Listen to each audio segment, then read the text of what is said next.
of the day. Orders of the day, ordre du jour, government orders, government bills commons, resuming consideration at report stage of Bill C-40, Miscarriage of Justice Review Commission Act, David and Joyce Milgaard's Law, and the motions in group number 1. Debate. The Honourable Member for Kingston and the Islands. Madam Speaker, Bill C-40, which we are continuing to debate today, is a very important piece of legislation. This bill establishes an independent commission dedicated to reviewing miscarriage of justice applications. Specifically, Bill C-40 amends the criminal code by reforming the existing miscarriage of justice review process in 2 ways. First, it specifies accessibility criteria. It specifies the investigative process, in particular the legal threshold to conduct investigations, powers of investigation, provisions of investigation reports, and it also specifies the decision-making process. Specifically, the legal threshold to refer cases back to the courts for a new trial, hearing, or appeal. And in addition on that decision-making process, it changes the relevant decision-making factors. The second area that Bill C-40 addresses is additions to the criminal code to establish the commission. A mandate, a mandate, composition, appointment process, and qualifications specifically, as well as the powers, duties, and functions. You know, Madam Speaker, Bill C-40 is named after David and Joyce Milgaard. David Milgaard was convicted of a crime he did not commit and spent 23 years in prison before being released in 1992 and finally exonerated in 1997. Joyce Milgaard, David's mother, spent decades advocating for her son's release and compensation for the injustices he faced. Mr. Milgaard's experience revealed the flaws that can exist in our justice system. Joyce and David Milgaard were forceful advocates for the wrongfully convicted. They called for changes to Canada's wrongful conviction review process, including the establishment of an independent commission. And I think that we are all very proud to honor their work and their vision for a more just Canada. And I just want to reflect on that last bit for a moment, Madam Speaker. Just imagine for a second that you are a parent and one of your children is convicted of a crime. First of all, just being accused and charged of a crime. And imagine that time that you spend. And I'm reflecting on my own children here. If I was in this position, I have a 20-year-old son, and I imagine if something occurred and he was put in a position like this, and I just think to myself, from a parent's perspective, what would you do? You would go to all ends, especially if you knew your child was innocent, to protect them and to make sure that they get the proper justice that they deserve. And I think that the example of that I think that the inspiration of this bill and who the bill is named after is an example of that incredible deep passion that people bring, in particular when trying to find justice for their children. And we're very fortunate. You know, I don't think that, and I know that there are many people who have been wrongfully convicted, who didn't have advocates like their parents fighting for their release. But we need to use the example of what happened here, and with this particular dynamic with this child and their parents fighting for them, in particular their mother, as a standard for which we should be treating matters like this. And so I think that this is a very important bill. This bill addresses the injustices that unfortunately can occur within a justice system that is intended to bring and to hold those accountable who have committed crimes. And I think, and I know, as a matter of fact, after listening to this debate in this House for the last, the times that it's been up for debate, I know that everybody in this House supports this bill. This is a bill that I've heard Conservatives speak in favor of. I've heard the NDP, the Bloc, certainly Liberals speak in favor of. This is a bill that has unanimous consent. This is a bill that anybody who has children or who knows somebody that's wrongfully convicted or that fears that one day somebody else could be wrongfully convicted should support. And knowing that we have that unanimous consent for a bill like this, that we all believe that this is so important, that we all know that people today continue to sit in prison who have been wrongfully convicted. Knowing all of this, and knowing that we all support it, and knowing that we all believe that justice is just as much important for the wrongfully convicted as it is for the rightfully convicted, you would think that a bill like this could pass through this House very quickly. And it could get to the Senate, and the Senate could do their thing with this, and they could adopt this bill just as quickly. This should be a completely nonpartisan issue, Madam Speaker. There should be no need for anybody in this House to try to slow down the process and the speed at which this bill moves through the House. Especially when you hear that and you know that everybody supports it. But unfortunately, that's not what happened, Madam Speaker. Despite the fact that Conservatives said that they support this and get up in their speeches and talk about how much they support this, they have intentionally slowed the passage of this bill through this House. The member from Langley-Aldergrove put forward 20 amendments to this bill, a bill that he supports, a bill that Conservatives will vote in favor of. And do you think that these were meaningful amendments that he brought forward, Madam Speaker? Well, they weren't. The first amendment that he brought forward was that we delete the short title.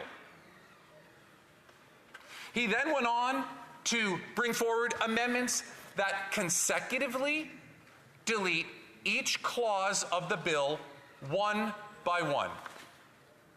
So what he's doing is he's putting forward these amendments, which, by the way, as soon as you put forward an amendment on a bill, it resets the speaking order and everybody can speak again.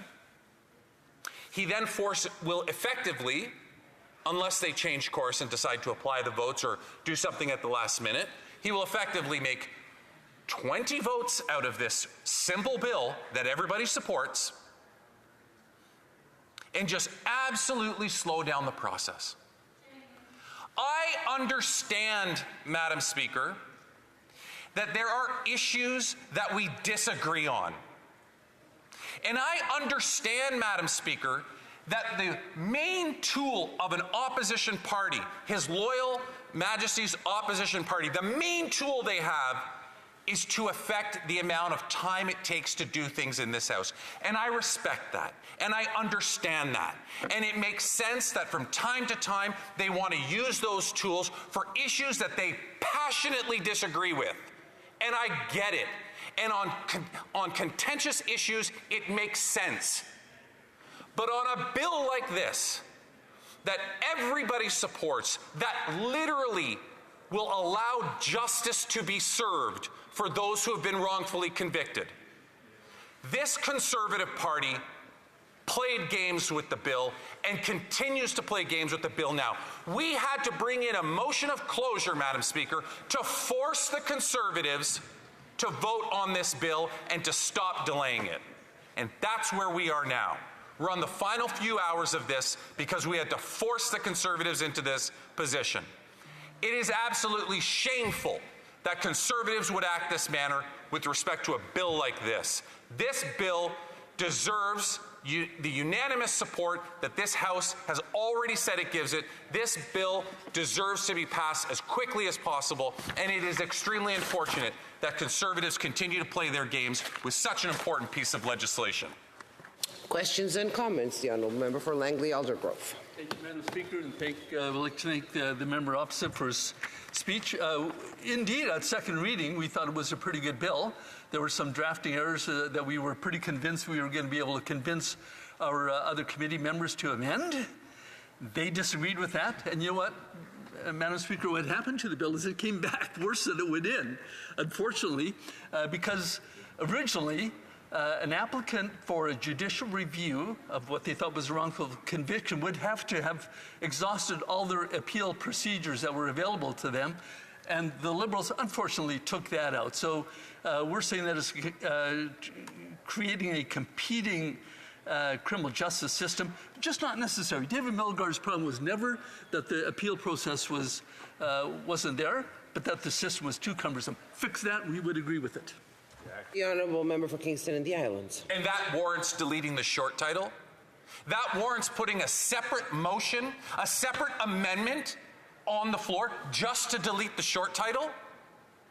The short title of the bill, not even the full title of the bill, literally the short version of what you referred to the bill as.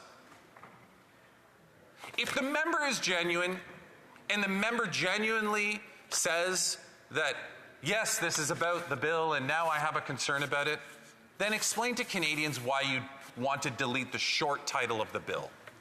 Commentaire, l'honorable député. Questions and comments. The Honourable Member for Drummond. Thank you, Madam Speaker.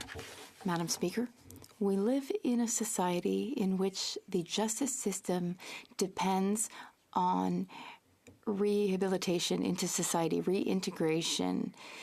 Voltaire said that it's better to fix a guilty person than to condemn an innocent person. Now, we're talking about some horrible cases, heartbreaking cases, the Milgaard case, also the Jolivet case in Quebec, which was very talked about. Now, if these are our values in our society, Madam Speaker, then why did we wait so long to take action to correct miscarriage of justice a lot quicker? Why do we wait so long? Well, this bill attempts to correct that. But I just want to say that I agree with the member that we believe, and I believe the Bloc believes, and I believe the NDP believe in the rehabilitative process. It's called Corrections Canada. It's not lock them up and throw away the key Canada. The Conservatives don't believe in corrections. They don't believe in rehabilitation. They believe in locking them up and throwing away the key. And with all due respect, I know this very well. Coming from a riding that has 6 prisons around in the area, we're known as the prison capital of Canada in Kingston. I've heard stories of when the Conservatives were in power and the double bunking that was going on and the absolute, catastrophe of what was happening in our prisons. They're not interested in rehabilitation. They just want to lock people up and throw away the key. Questions and comments. The honourable member for London Fanshawe. Thank you, Madam Speaker, and I certainly agree with the Speaker across that there is a fundamental difference in terms of how you treat people in this world and how you see them as truly people. I wanted to ask, with that in mind, though, we're concerned with as the NDP of the fact that robust financial supports need to be provided to this commission to ensure that it gets running pretty quickly, considering a lot of these cases are so urgent. So could he speak to the need for us to ensure funding for that commission? Thank you, Madam Speaker. The honourable member for Kingston and the Islands. Certainly, if we don't give the tools to the Commission that it needs to do its work, then we're basically just setting them up for failure. What those supports exactly are and how much the supports are in terms of resources that they need, I think is to be determined. But certainly, I would agree with the member that the supports and resources and financial resources in particular to do the work that they need to do the investigative work, to ensure that people have access to the appeals process needs to be properly funded. Resuming debate, the honourable member for Kelowna Lake Country. Thank you. Thank you, Madam Speaker. It's always an honour to rise on behalf of the residents of Kelowna Lake Country. And just before I begin my speech here today, I just wanted to say that we will be rising soon in this place for the summer. And I just want to wish everyone a safe summer, for traveling, and also thank all responders that might be out there helping to save lives and to keep our communities safe. So thank you, Madam Speaker. I'm rising today to speak on Bill C-40, Miscarriage of Justice Review Commission Act. And this is an act to amend the criminal code, to make consequential amendments to other acts, and to repeal a regulation, miscarriage of justice reviews, which will establish a commission dedicated to reviewing miscarriage of justice applications. The current criminal conviction process is handled by the Criminal Conviction Review Board group within the Department of Justice Canada, who then advises the Justice Minister on cases with grounds for review. The Justice Minister was mandated in 2019 and 20 convicted people to have their applications reviewed. And of course, myself and our Conservatives are very sympathetic to people wrongfully convicted, like David Milgaard, after who this bill is named. And no one wants innocent people to be convicted and in jail. And of course, we also don't want guilty people on our streets as well. It is important to have a wrongful commission review procedure, which Canada has had for a very long time. The problem with the current system is that there is political intervention. It is cumbersome and bureaucratic. And we were very optimistic with Bill C-40 that this could be the answer to address some of these issues. And as is on record, at the second reading, Conservatives were in favor of this legislation and sent it to committee to be looking at potential amendments. There was one part in the legislation where we genuinely thought there was a drafting error that can happen on occasion. And that was looked at committee. And I do want to thank my Conservative colleagues that do sit on the Justice Committee for their detailed work and their expertise on this. So the threshold for getting a review is very low. Right now, the way that it is worded, it says if it's likely occurred for a miscarriage of justice. And this would be changing it to may have occurred.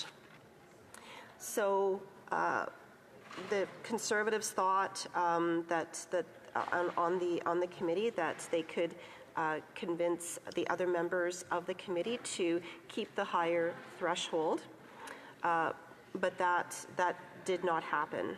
And so now this has come back into the House here at third reading. One of the good parts is to take out the political realm out of this process, and Conservatives like this part to make this purely administrative. Now, if that's all that this legislation did, we could very easily support this legislation here in the form that it is right now. With the lower threshold, we believe this will open the door for all kinds of cases. We know that the court system is already very clogged and very backlogged. And we were unable to convince members, as I mentioned, at committee to make the changes. Now, what has actually come out of committee with the legislation coming back here to the House is more problematic than what went into committee, which, as I said, we thought that there was genuinely some clerical administrative errors in the writing of the legislation. So the original C-40 applicant for review would have had to use all available appeal avenues, such as Provincial Court of Appeal. Now, I do want to bring up a couple of quotes here that I think are relevant to what we're talking about here today. So David Lametti's speech at second reading on the Miscarriage of Justice Review Commission Act, this was on June 12th in 2023, so almost exactly a year ago. And he stated, quote, "It is important to note that the miscarriage of justice review process is not an alternative to the judicial system, nor is it another level of appeal. Rather, it provides a post-appeal mechanism to review and investigate new information or evidence that was not previously considered by the courts, and unquote. And we agree with this. As well, in the press release, there was a press release, Minister of Justice introduces legislation. It was entitled to establish an independent miscarriage of justice review commission. And it stated the proposed new commission would not be an alternative to the justice system. Applicants would first need to exhaust their rights of appeal before requesting a miscarriage of justice review by the commission. And we also agree with this. However, this is not what this legislation does. In addition, Minister Virani at committee, this was in October of 2023. Those that she cannot mention current members' names. The minister, thank you, Madam Chair. The minister at in October of 2023 stated, quote, I think there are built-in factors to avoid them getting all the way through the floodgates. You still need to meet the threshold criteria. You need to have exhausted your appeals, at least to a court of appeal, or in some instances, all the way to the Supreme Court of Canada, unquote. However, since that date, in October of 2023, this government has changed this approach, and they have removed that requirement altogether. And so what they have originally stated last year with this legislation is in fact not what we have before us today. And in particular, the amendments that were made at committee are very far apart from these original comments that were made in the original tabling of this legislation. As I mentioned, Conservatives did support this at second reading for it to go to committee. The Liberals made amendments at committee, and they're really going around the appeal system, and this makes it very difficult for us to support this legislation. One other thing that I want to mention is, unlike the current process where the Minister of Justice decides whether miscarriage of justice has likely occurred, this new commission would decide whether a miscarriage of justice may have occurred and whether it's in the interest of justice to direct a new trial or refer the case to the Court of Appeal. And so wording does matter. And that's why it's really important in legislation, especially when we're talking about judicial legislation, that every word is really thought about very carefully. And some of the issues that I've brought forth are really problematic, and it really is quite a gap from what the minister and what the statements were originally from the government. It's really quite a departure from what the original intention is. So we support the intention of this. We support the original direction of this and the concept of it. However, once you get into the details, there are some real problematic parts of this that I have mentioned. So thank you very much, Madam Speaker, and I look forward to any questions. Questions and comments. Questions et commentaires. The Honourable Member for Edmonton Strathcona. Thank you very much, Madam Speaker, and thank you to the member for her speech. You know, we've heard from marginalized groups, particularly Indigenous women, who are disproportionately impacted by our justice system, that are disproportionately present in our jails, and they've been begging for there to be changes to the legislation. And yet the Conservatives filibustered for months, trying to stop the actual changes that Indigenous women have been asking for. I'm wondering how the member justifies that. The Honourable Member for Kelowna Lake Country. Thank you, Madam Speaker, and I thank the member for her question. You know what I find is really interesting is, in particular, with a private member's bill that I had, which was called End the Revolving Door Act, which would have gotten mental health assessments and addiction treatment and recovery in federal penitentiaries. That member and most of her NDP colleagues and the Liberals voted against that.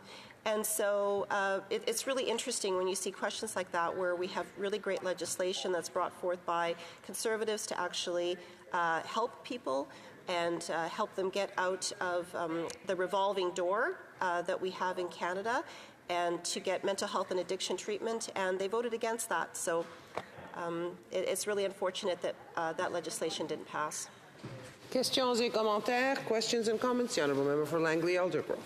Thank you, Madam Speaker, and I would like to thank my colleague from British Columbia for her very thoughtful speech on this important topic. Now, she had mentioned that what happened in some of the things that happened in committee, and that the Conservatives supported the general framework of the legislation, but not some of the flip-flopping that happened on some of the very, very key issues. So I wonder what my colleague thinks about how important it is for Canadians to have confidence in our criminal justice system, and how this flip-flopping from the minister is going to undermine that, particularly with getting rid of the necessity for fully exhausting all available avenues of appeal. The Honourable Member for Kelowna Lake Country. Thank you, Madam Speaker, and I want to thank my colleague for his question and also for all the work that he's done on this piece of legislation and the work that he does at committee. Yes, I mean it's very similar to what we see the Liberals quite often do. You know, they'll have a sort of a title, they'll have some legislation where the title sounds good, and they'll have sort of a purpose. However, and they'll make statements on that. However, once you actually see the end result of this legislation that they have, it's very different than what the concept is or what the title is, and that's exactly what we're seeing in this particular legislation. The concept of it makes sense. There's many parts of this, as I mentioned, that we can support, but once you get into the details, it's there's parts that are very different than was originally stated from the minister and the minister's office themselves.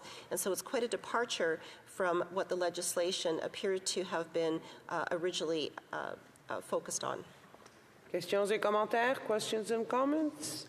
The Honourable Member for Edmonton West. Thanks, Madam Speaker. I'd like to thank my colleague for her great commentary today. She brought up a private member's bill that I believe she had put forward that had been voted down that would have greatly assisted those suffering from addiction and mental health issues that have been voted down by the government and other parties. I wonder if she could expand a bit on some of those policies that brought forward would have actually helped Canadians.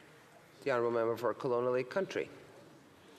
Thank you, Madam Speaker. And there's a couple parts. First of all, we know that there has been the bail reform that this government has done has just really led to a revolving door in the bail system, and so we have citizens in our communities that are being traumatized by the revolving door of people breaking the law. On the other side, there are people that are being convicted, and of course within our jurisdiction it would be federal penitentiaries that we want to help. And if we don't help them while they're in those penitentiaries, it just continues with the recidivism and the revolving door.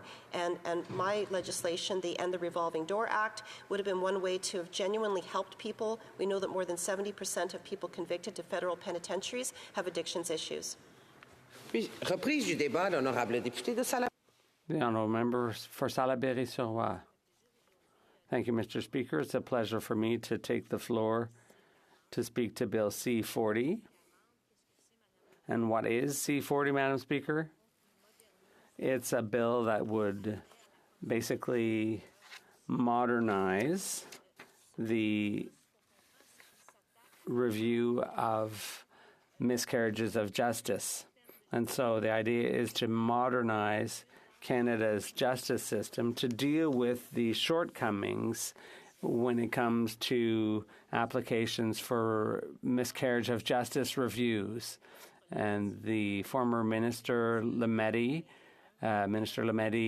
had commissioned a study into this issue because it was clear that the analysis of these types of applications showed that there was a serious backlog. There were some huge delays, and some people who had managed to get all the way through the process had spent years in jail, so a good chunk of their lives, to only be ultimately declared innocent and released from prison. So at the time, the Liberal minister, Minister Lametti, launched consultations, and following those consultations, Madam Speaker, all the experts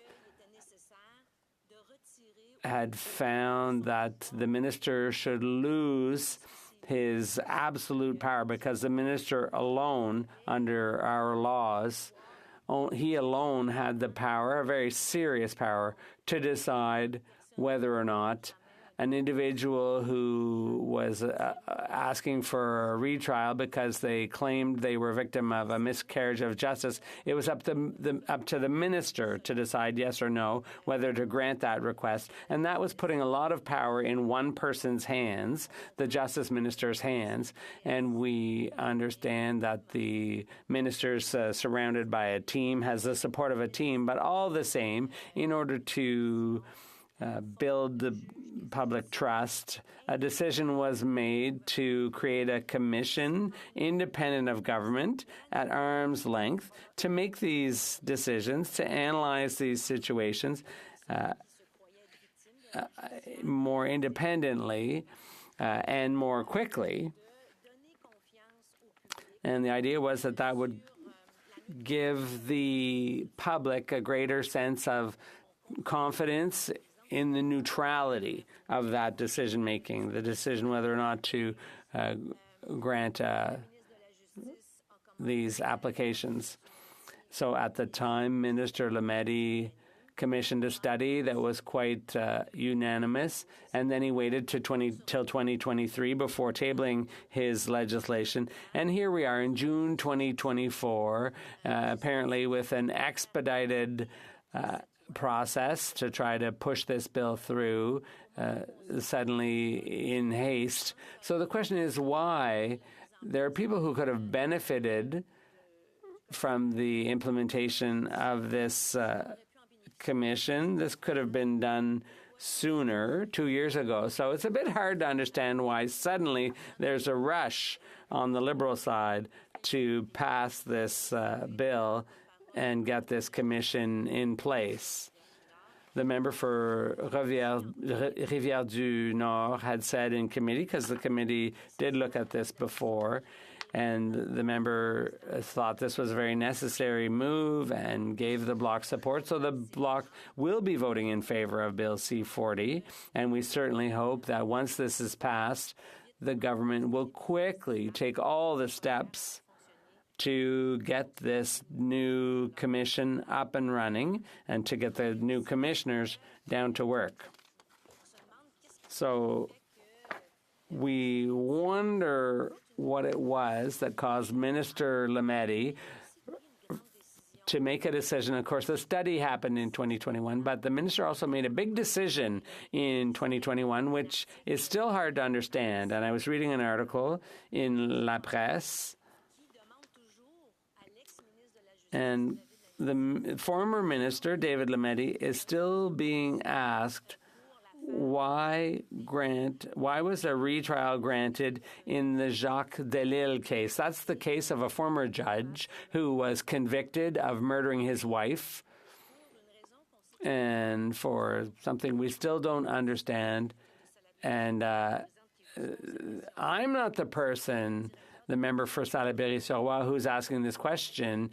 It was the director of criminal prosecutions in Quebec who said that we still don't know why the minister granted a new trial. So when a justice minister, with all the powers of that office at the time, when David Lametti did that, he triggered a whole process to retry Jacques Delisle, and there were further investigations, of course, And the minister could only do that if there was new evidence or new considerations that would lead the minister to decide that at the first trial there was evidence that wasn't presented, there's fresh evidence that's come to light. So today, the Quebec's Director of Criminal Prosecution is still asking the former Liberal Justice Minister, David Lametti, who's a lawyer himself, to explain his decision, because that decision was made, and then there was that triggered a whole series of events, and there was a new trial of that former judge who'd murdered his wife, and we all know what the result was, and it certainly was a result that did not satisfy the current Director of Criminal Prosecutions in Quebec. So there was a feeling that there was too much power concentrated in the hands of the Justice Minister, and you may or may not agree. It's debatable. People are entitled to question that.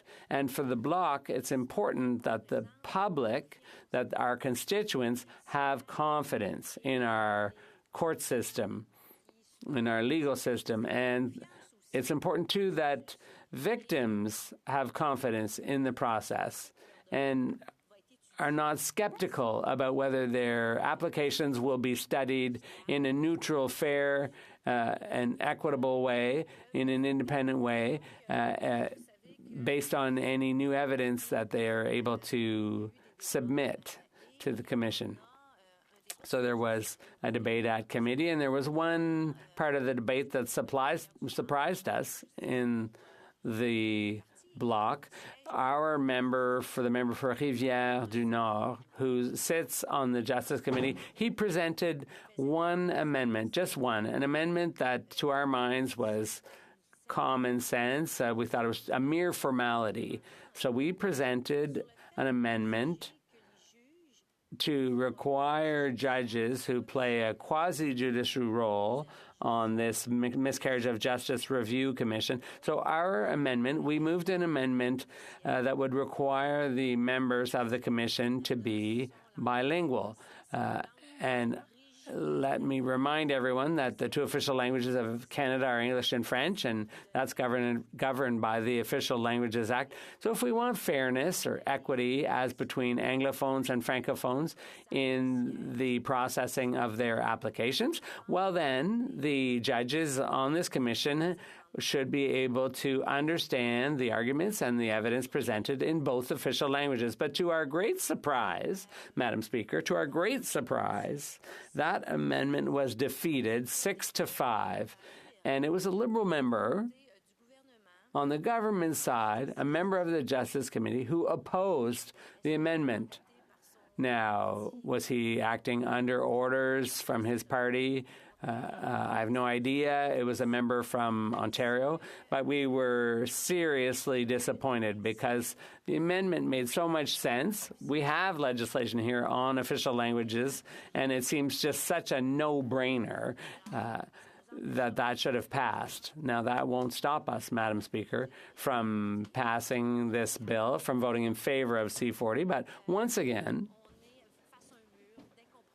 we're completely mystified by this failure to acknowledge the importance of the French language and to the importance of giving Francophones and Quebecers equal access to this commission.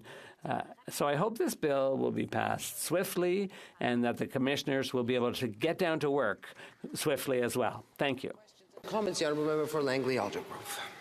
Thank you, Madam Chair. And I'd like to thank the member for Salaberry-Sirois for a very thoughtful speech and for highlighting the importance of an independent review commission. And I want to thank her for raising the case of Jacques Delisle as an example of how things can go wrong when the system is too politicized. I also want to thank her for highlighting the importance that the public must have confidence in our criminal justice system. So here's my question to her, whether, in her opinion, that confidence is undermined by the threshold for obtaining a review, getting in front of a judge again, is too low, or for eliminating the requirement that an applicant must have exhausted all of their appeal avenues that are available under the current legislation, but will be eliminated under the new bill. Honorable député de Salaberry-sur-Roi. Je remercie le collègue. I'd like to thank my colleague for his question. Now, I'm not a legal expert. And I know that this is a complex issue. It's true that some people go through a whole series of legal proceedings just to delay things. And if that's the case, well, I do have some concerns about that, but at this stage of the bill, it's very hard to make a definitive statement about it. I do know that we need to ensure that people we represent, we need to ensure that if people really want to state that they were found guilty inappropriately, we need to ensure that they are able to say that within a reasonable amount of time, while respecting all the appropriate criteria to ensure that their grievance is in order. The Honourable Member for Winnipeg Centre. Thank you so much, Madam Speaker, and I'd like to thank my colleague for the speech. One of the issues that was found in the miscarriages of justice was plea bargaining, often with folks that couldn't afford proper legal help. And, you know, one of the things we know about the justice system is it's riddled with systemic violence, and it is targeted against prominently against specific groups. I would say Indigenous, where there's an overrepresentation of folks in the justice system, and Black communities. I'm wondering if my colleague would agree with me that if we are going to rectify issues in the justice system, that we need to deal with systemic racism. Honorable député de Salaberry-sur-Roi. The Honourable Member for Salaberry-sur-Roi. This is a good question. I do agree with her in some regards. We know that people who are more vulnerable, who are less well off, who may not have access or may not have the budget to pay for legal advice, have good lawyers, they may struggle to be active in the legal process. It's a problem. I used to be a social worker. I think everyone knows that in this House. And I care deeply about the fact that some are more vulnerable.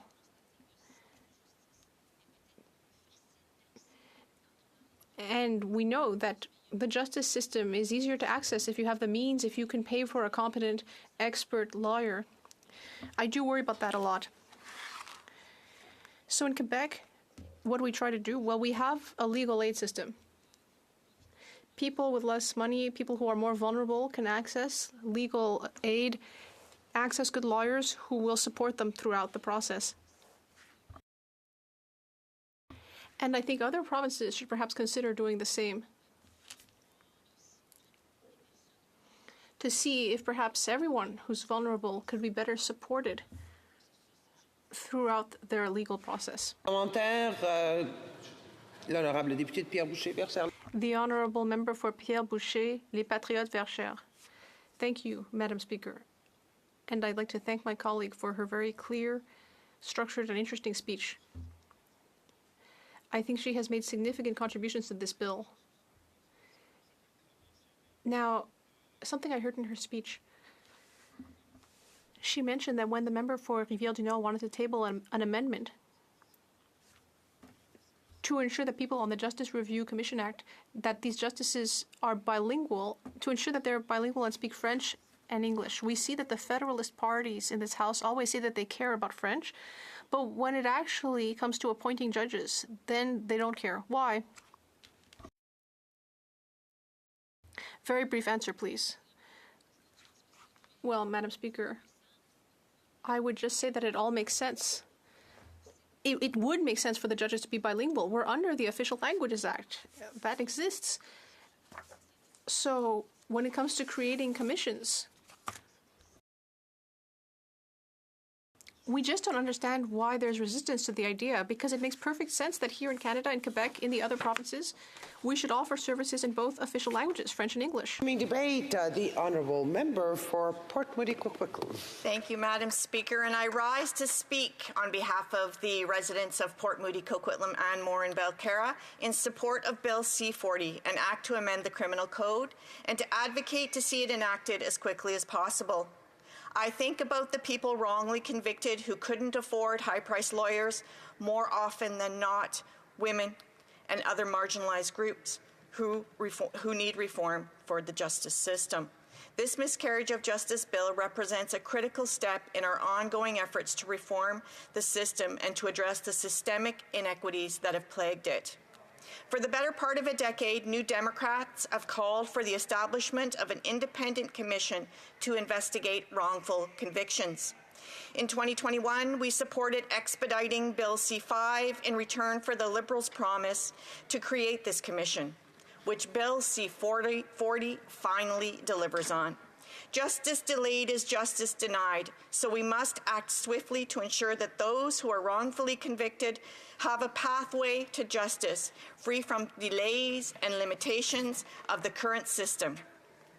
And I want to take a moment to recognize and thank my colleague from Esquimalt, Saanich, Sooke, and also my colleague from Winnipeg Centre for their wisdom and compassion to make the Canadian justice system fairer.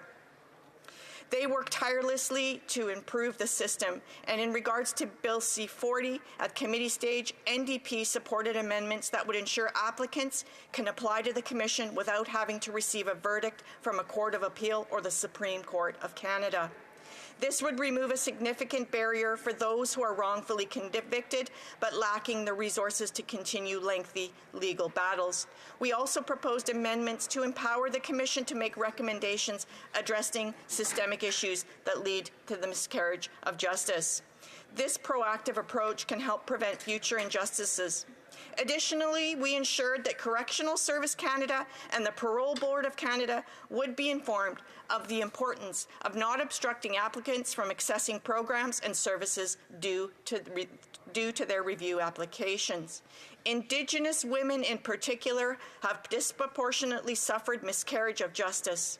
They are often charged, prosecuted, convicted, and imprisoned due to systemic failures within the criminal justice system and the broader societal failure to protect them from racism, sexism, and violence. A critical issue that strikes at the core of justice and equity in our society. I ask, Madam Speaker, why people living in poverty have higher rates of wrongful convictions in Canada. Certainly, it highlights the disparities in our legal system and challenge our collective commitment to fairness and justice. To understand this issue, we must first acknowledge that socioeconomic status currently influences outcomes in the criminal justice process.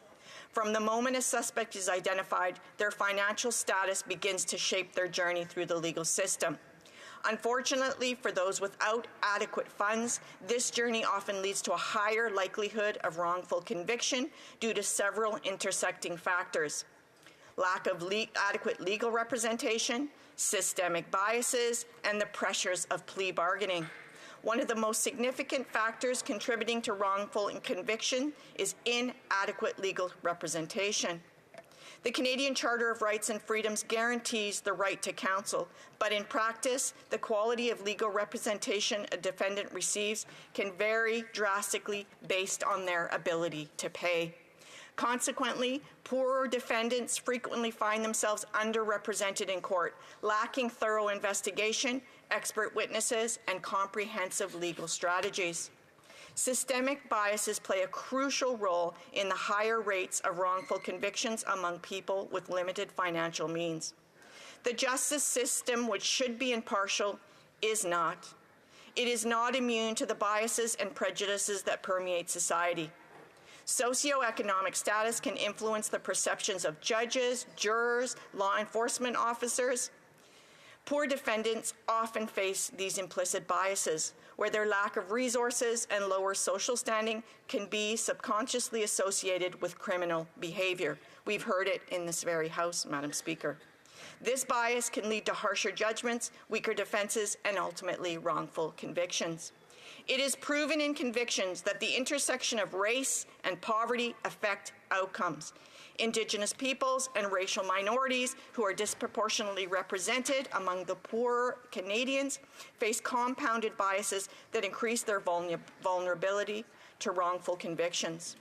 Studies have shown that Indigenous and Black Canadians are more likely to be wrongfully convicted than their white counterparts, highlighting a deeply rooted problem of racial and economic inequality in our justice system. And Madam Speaker, I note that the Conservatives don't understand this. Another critical aspect contributing to wrongful convictions is the pressure to accept plea bargains. Plea bargaining, intended to expedite the judicial process and reduce caseloads, often places an undue burden on poor defendants. Faced with the prospect of prolonged pretrial detention, high bail amounts they can't afford, and the uncertainty of a trial, many low-income defendants feel compelled to plead guilty to crimes they did not commit in exchange for a reduced sentence. This coercive aspect of plea bargaining leads to a troubling reality where innocence is sacrificed for expediency. And let's add that probation requires admittance of guilt, so wrongfully convicted are forced to make unjust choices.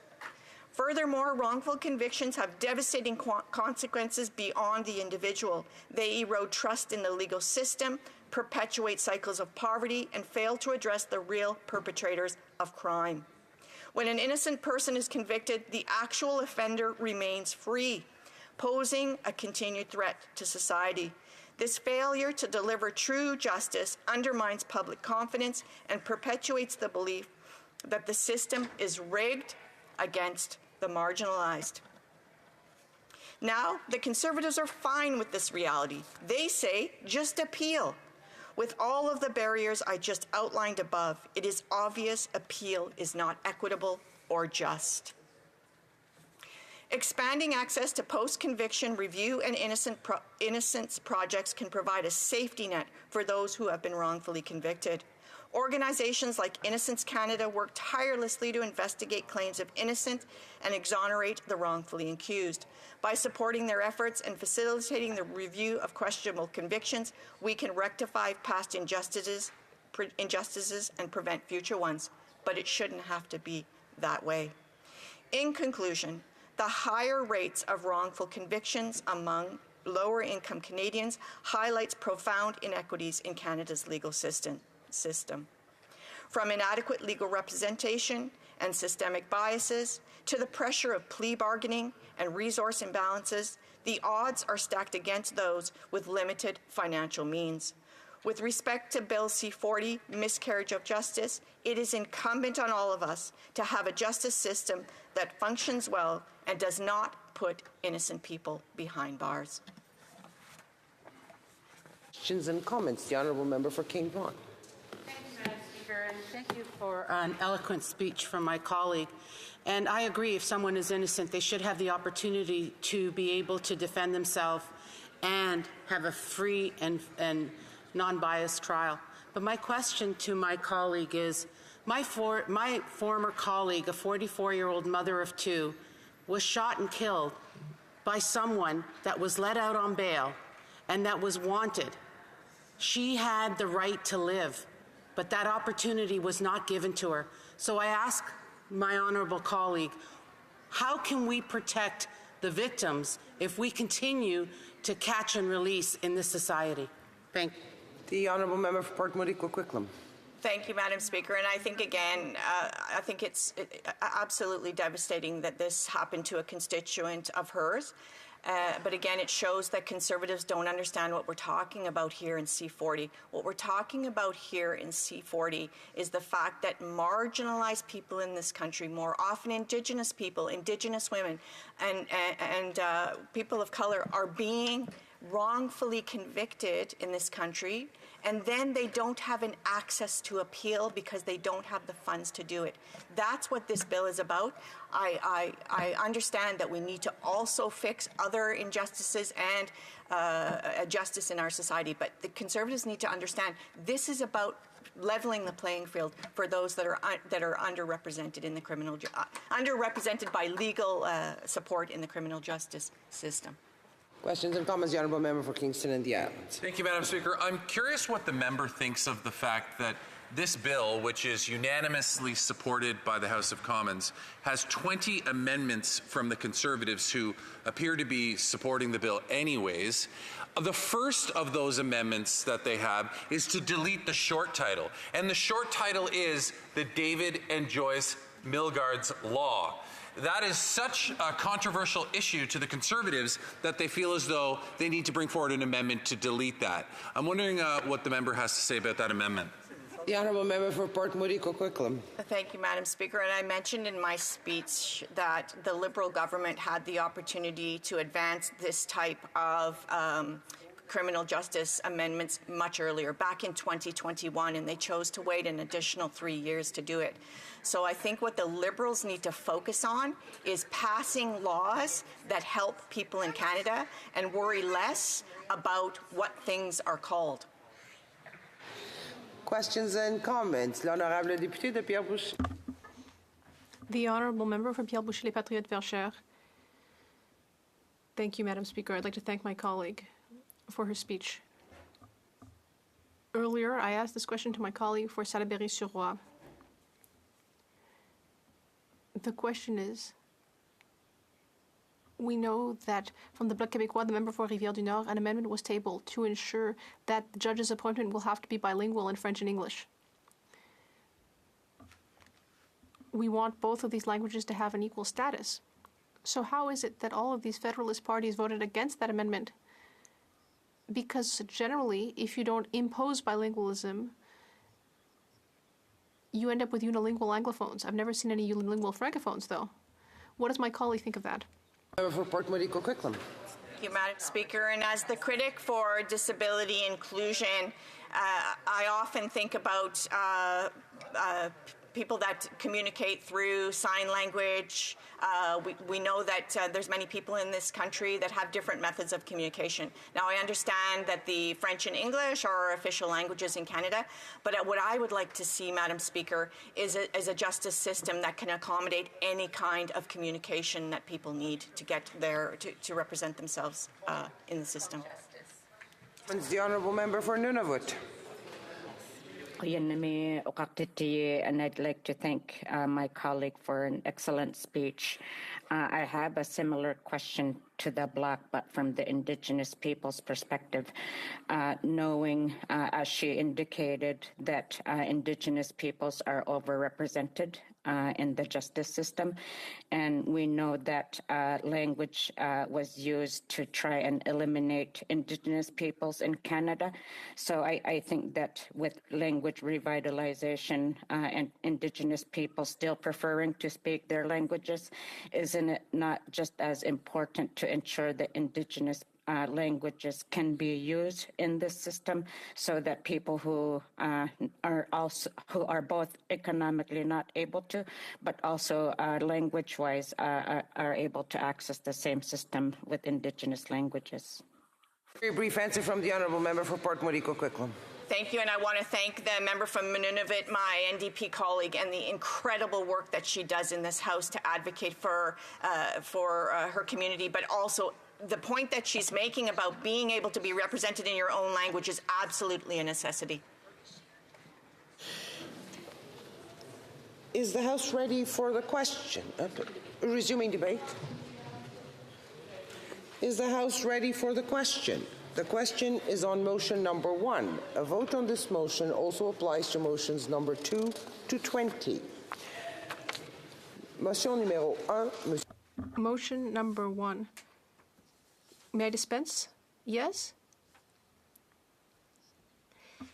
If a member participating in person wishes that the Honourable Member for Kingston and the Islands I would ask for a recorded vote. Pursuant to Standing Order 45, the division stands deferred until Monday, June 17, 2024, at the expiry of the time provided for oral questions. Le vote par appel. Oh, no, okay. Statements by members. Déclaration de députés. L'honorable député de... The Honourable Member for Yukon. Every day since October 7th, I have heard from Yukoners by letter, phone, on the street and in person, horrified and deeply concerned about the humanitarian tragedy in Gaza.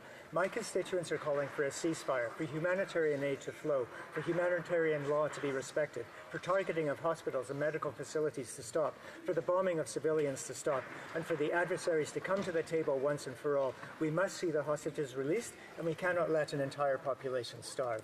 Madam Speaker, while all eyes are on Gaza, we know that terrible atrocities are also occurring around the world at this time, in Sudan, in Haiti, and in too many places to name. In the Yukon, we have kept hard conversations civil and respectful. The rest of Canada should take note. The tensions we are living must not escalate into the anti-Semitic and Islamophobic attacks we are seeing. As parliamentarians, we would do well to bring people together and closer, and not use fear and discrimination to drive people apart. The urgency for peace has never been greater. Madam Speaker, let us all do our part. The Honourable Member for Yorkton Melville.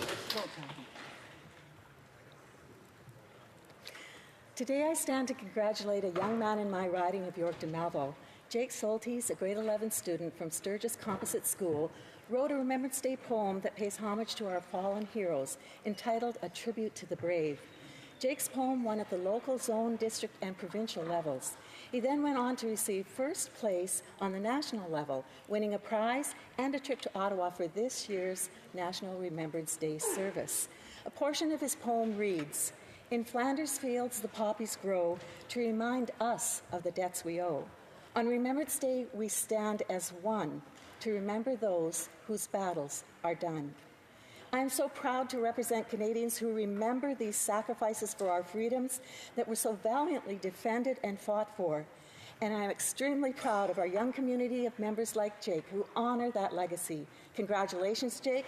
I'm sure your trip to Ottawa Remembrance Day 2024 will be memorable, lest we forget.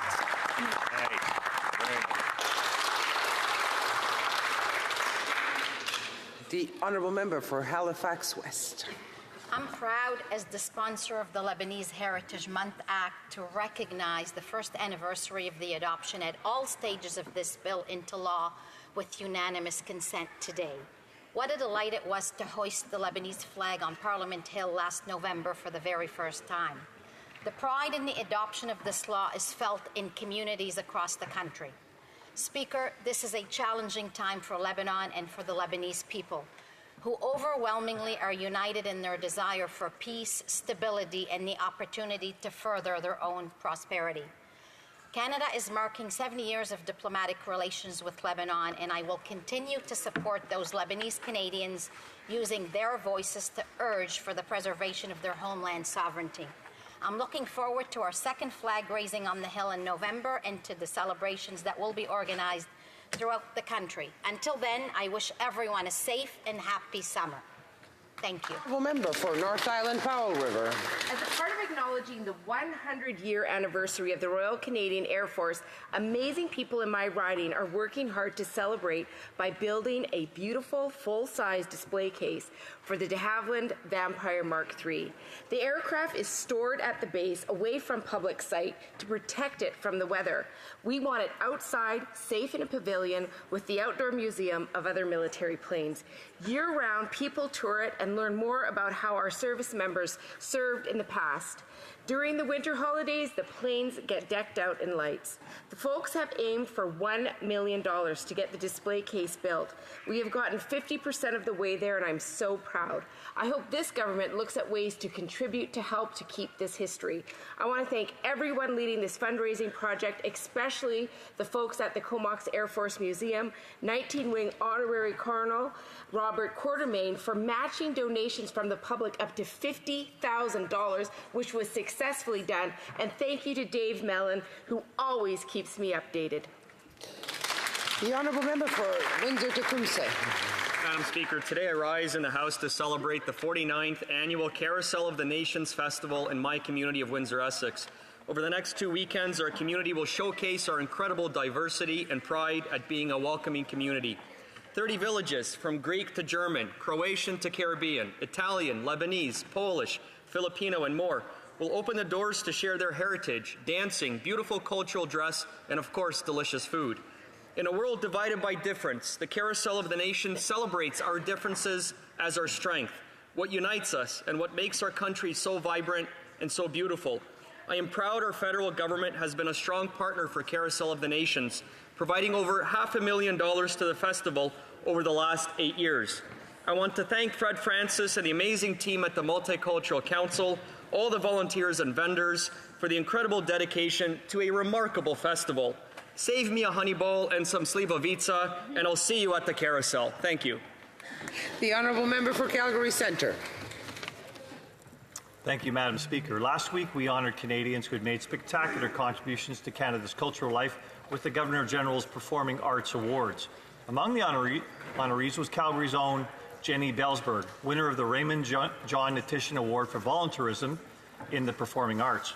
Created in 1992 by the late Governor-General along with his wife, Gerda Natition, this award is given yearly to a Canadian whose work and accomplishments enrich Canada's cultural life. Ms. Belsberg has been a lifetime of impact on the arts in Alberta. She helped found the Lieutenant Governors of Alberta's Arts Awards Foundation in 2003. This foundation has overseen more than $1.5 million awarded to 100 Alberta artists.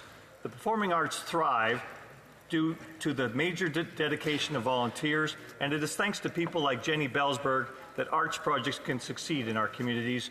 We are all richer for that. Join me in bidding a warm congratulations to Jenny Belsberg on receiving. The Honourable Member for Labrador. Thank you, Madam Speaker. I rise today to discuss the significant investments we are making in housing across Canada, particularly in northern regions like Labrador. Recently announced over $10 million for 33 new homes in the community of Sheshatshiu. I continue to work with their chief and band council to address their ever-pressing housing needs. Over the last decade, we've invested more than $100 million in housing in the Nunatsiavut region in the northern part of my riding, resulting in new homes and triplexes in communities like Nain and Hopedale for those that were housing insecure. We've also added 20 new units for women fleeing violence and for low-income families in Happy Valley Goose Bay. And in Labrador West, we have upgraded more than 20 new units under Newfoundland and Labrador housing and constructed additional units. While the Conservatives slashed housing budgets and did not respond to the needs of families and continue to vote down our investments, we continue to work hard to boost our. The Honourable Member for Hamilton Mountain. J'ai eu le grand honneur de voyager en Normandie pour commémorer. Last week, I had the great honor of traveling to Normandy with the Canada-France Association to commemorate the 80th anniversary of D-Day. It was a very moving experience to be there with a dozen veterans who had lived through the horror of D-Day, who were instrumental in the liberation of Europe and in our freedom today. Connections in Normandy for D-Day. Major General Richard Romer, Honorary Lieutenant General of the Canadian Armed Forces, born in Hamilton, he flew a Mustang in the Second World War, and his reconnaissance led the Allies to find and injure Nazi General Erwin Rommel. Also, a team of engineering students from McMaster University who built a special torch for the occasion. They brought a bit of the Centennial Flame from Ottawa across the ocean and used it to brighten various ceremonies throughout the week. And in the new remembrance room at the Juno Beach Centre, I saw a beautiful tribute to Hamilton's own Nathan Cirillo, who was killed in 2014 in Ottawa while on sentry duty at the Tomb of the Unknown Soldier. Speaker, we will remember them. Nous nous souviendrons d'eux. Lest we forget. The Honourable Member for Mégantic-l'Érable. Madam Speaker, on July 6, 2013, at 1:14 a.m., in the middle of the night, a runaway train derailed right in the heart of the small town of Lac-Mégantic. 47 people lost their lives. 2,000 people had to be relocated. This tragedy will never be forgotten. At the time, I was mayor of a municipality not far from the tragedy. I remember the grief expressed by the families of the victims. I remember the outpouring of solidarity in the wake of the tragic accident. Today, I feel compelled to talk about all of this because the community of Lac-Mégantic is still waiting for the solution recommended by the governments of Quebec and Canada, that is, the construction of a bypass route. Canadians may not know this, but almost 11 years after the tragedy, just over 6 years after a joint announcement by the Premier of Quebec and the Prime Minister of Canada that the bypass would be ready in 2022, construction has not yet begun. I implore the Liberal government, Transport Canada, the Canadian Transportation Agency, and all decision makers to remember July 6, 2013, and to remember the 47 people who died. The people of Lac-Mégantic, Nantes, and Frontenac want answers and action. Words are no longer enough. The Honourable Member for Surrey Centre. Madam Speaker, Surrey is home to high-level athletes from across the country. Last month, 26-year-old Benit Bisla was crowned as the Canadian light heavyweight champion in a first-round knockout, making it his first professional title. Turning pro in 2019, Bisla has amassed a record of 10 wins and now the undisputed #1 ranked fighter in Canada for the light heavyweight category. Bisla was also the first Sikh Punjabi fighter to fight at the Madison Square Garden in 2023 against a top-ranked American in his class. I've seen this kid work tirelessly at his dad's gym, Bisla Martial Arts in Surrey, to win fight after fight. Benit Bisla serves as a role model to young Canadians across the country who hope to pursue their dreams of fighting professionally one day. Congratulations, Benit Bisla. Way to go. The Honourable Member for Portage Lisgar. This NDP Liberal government is at it again, Madam Speaker. Their job-killing economic vandalism knows no bounds. They are sabotaging our economy by taxing farmers during a food crisis. Sylvain Charlebois, Canada's food professor, said, and I quote, "To suggest that this change only affects a minimal amount of Canadians is, I think, misleading. I think it actually affects a lot of businesses, including the agri-food sector. And I would start with farmers." And he's right. They are jacking up taxes on farm families by 30% to pay for their out-of-control spending. By targeting farmers' retirement plans, he is jeopardizing the transfer of the operation to the next generation. And for what? To pretend he's Robin Hood and that farmers are the villains? In reality, he's the Sheriff of Nottingham, roaming around the countryside to pillage what is left of people's bank accounts. He's undermining Canadian values and diminishing the rewards of a life of hard work that it deserves. It's time to bring home the Canada we remember, the Canada we recognize, and the Canada we need. Honourable Member for Oshawa. Madam Speaker, over 2 years ago, the Liberal MP for Whitby committed candor. He accidentally told Canadians the truth that the radical Liberal net zero plan would intentionally cause Canadians pain. Now Canadians know what the Liberals have been hiding all along. For weeks now, the Liberals have been refusing to provide their secret report on the cost of the carbon tax to Canadian families. This is a desperate and malicious attempt to hide their own data, which show that Canadians are worse off under this disastrous inflationary carbon tax. This carbon tax pain, Madam Speaker, will cost nearly $2,000 per household in lost GDP, a $30.5 billion hit to our economy. For years now, the radical environmental minister has told Canadians that the carbon tax was making them richer, while the exact opposite was true. And they knew it all along. When will this radical environment minister resign and the government release its secret carbon tax report? That's right. Hear, hear. The Honourable Member for Mississauga, Erin Mills. Madam Speaker, on Monday, Mississauga voters went to the polls across the city to elect a mayor, and I want to congratulate my dear friend Carolyn Parrish, the new mayor-elect of Mississauga, on her victory. Mississauga is a city of a vibrant mosaic of people from different religions, ethnicities, languages, and experiences who had their say on the priorities that matter most to them, like housing, the cost of living, transportation, and safety in our community. They exercised their vote for an experienced leader with a proven track record serving Mississauga at multiple levels of government and who has dedicated her career to the city that I call home. I want to congratulate and thank all candidates who put their name forward, including sitting councillors Alvin Tejo, Deepika Damerla, Stephen Dasco, who ran respectable campaigns, articulated their vision for Mississauga, and took part in the democratic process. Congratulations, Carolyn. Thank you. The Honourable Member for London Fanshawe. In 1985, the City of London welcomed the Caja family, political refugees from Guatemala. It wasn't easy. They had to learn a new language while facing racism and discrimination. But they persevered and for the past 40 years created an incredible space in London through the universal language of music. This year is the 30th anniversary of Sunfest, a free music festival that brings together music from across Canada and the world to London. We will also be celebrating Alfredo Caja's appointment to the Order of Canada for his contributions to Canadian music and culture. From July 4th to 7th, Londoners will come together in Victoria Park to celebrate our diversity and our designation as Canada's first UNESCO City of Music. We will have almost 50 artists performing everything from Afro-Latin punk to hip-hop to Spanish folk music. Thank you to Alfredo, Patty, Alfie, and Mercedes for everything you have given to our city, and I hope all Canadians take a moment to reflect on the rich diversity that makes Canada better. The Honourable Member for Abitibi, Bay James, Nunavut, EU. Madam Speaker, I'd like to tell you about a local man from my riding full of courage and determination. His name is Stéphane Racicot. For several years, Stéphane has been involved in the Abitibi music scene as a DJ and as an event organizer.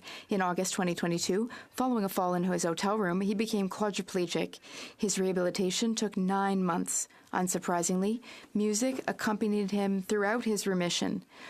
On June 8th, Stéphane was back on stage for the first time since his accident as a DJ at the 5th Val d'Or Pride event. Thanks to new technology, Stéphane can be a DJ by controlling everything with his eyes. Stéphane has been very involved with Fierté Val d'Or as a coordinator, organizer, and member of the board of directors. In 2023, at the Rayon C Gala, he was honored for his participation.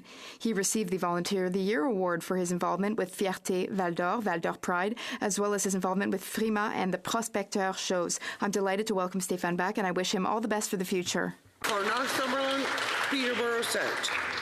The Ministry of Truth has assured Canadians that they are better off because of the carbon tax. It costs them nothing. In fact, they're getting richer because of it.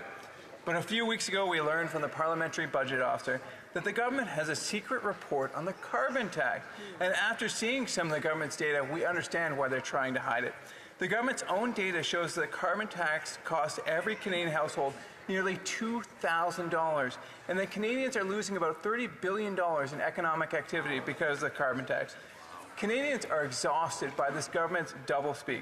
They know what we know, that the carbon tax costs Canadians billions of dollars.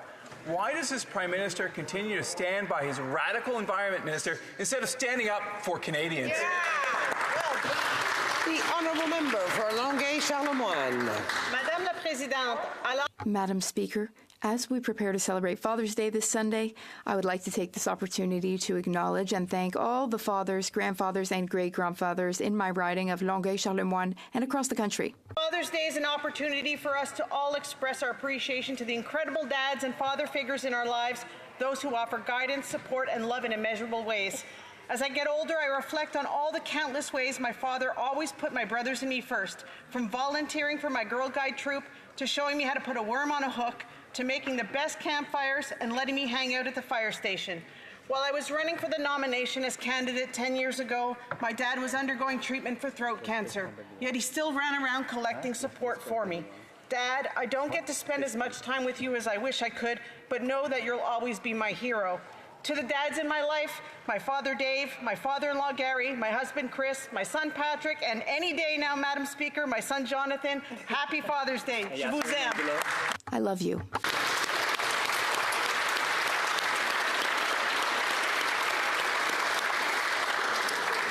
Oral questions, questions orales, l'honorable député. The Honourable Member for Mégantic-L'Érable. Madame la Présidente, un employé. Madam Speaker, an employee who deliberately hides facts from his employer that costs the company thousands of dollars would be fired immediately. So what are we to make of an environment minister who hid from Canadians the real cost of his carbon tax, $30 billion? That's nearly $2,000 per family per year. And now he wants to muzzle the Parliamentary Budget Officer and hide the truth from Canadians. When will he be fired? The Honourable Minister of the Environment. Madam Speaker, we will not be lectured here on this side of the House by people who can't even do basic math. This is the party that a few weeks ago, they're not talking about it anymore, but they were saying that if we gave people a break on gas tax, Albertans would save, for example, $1,000. It didn't add up. So let's try with astronomy instead of math. To save $1,000 by scrapping the gas tax this summer, you could go 10% of the distance from Earth to the moon.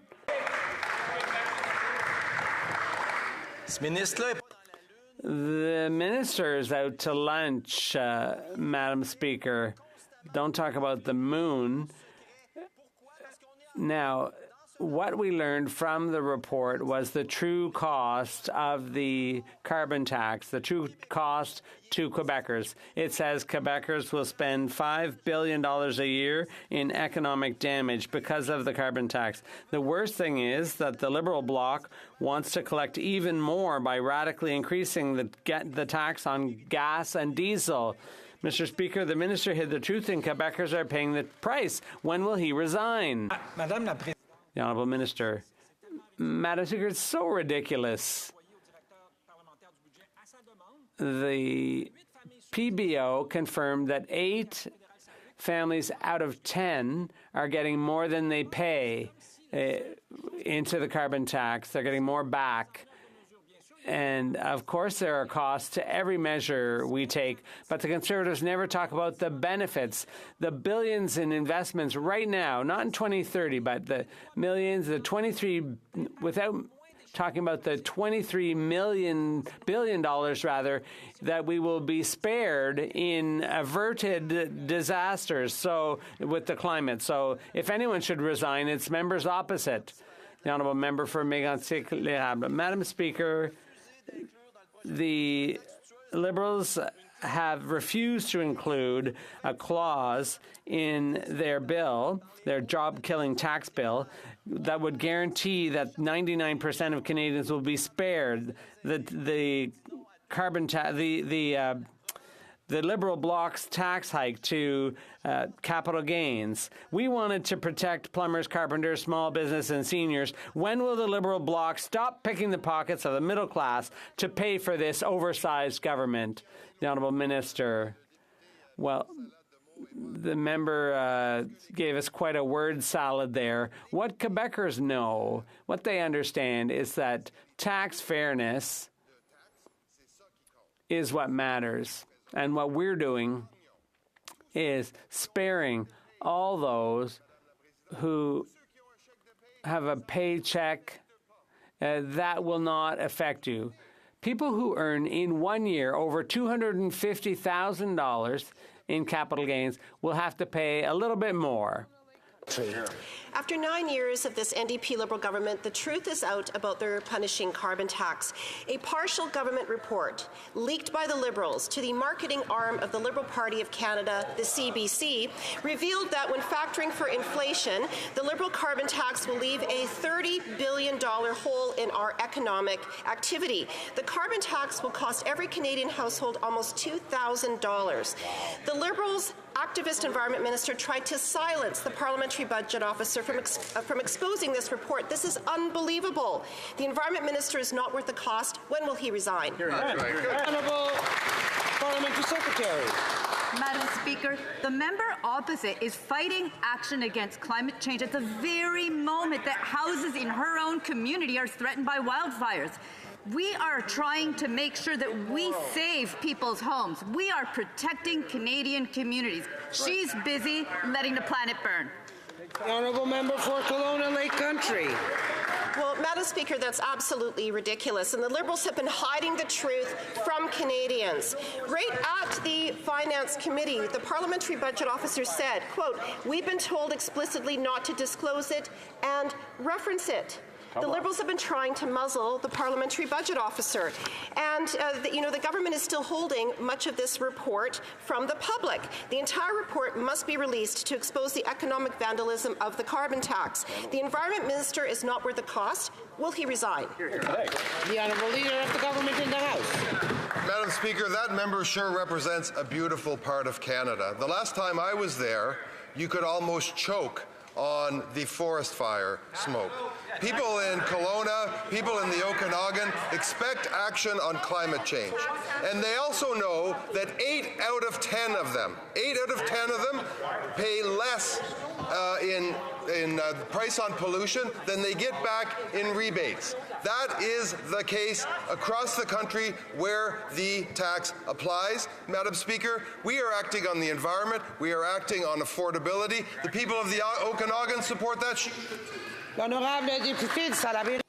The honourable member for Salaberry-sur-Roi.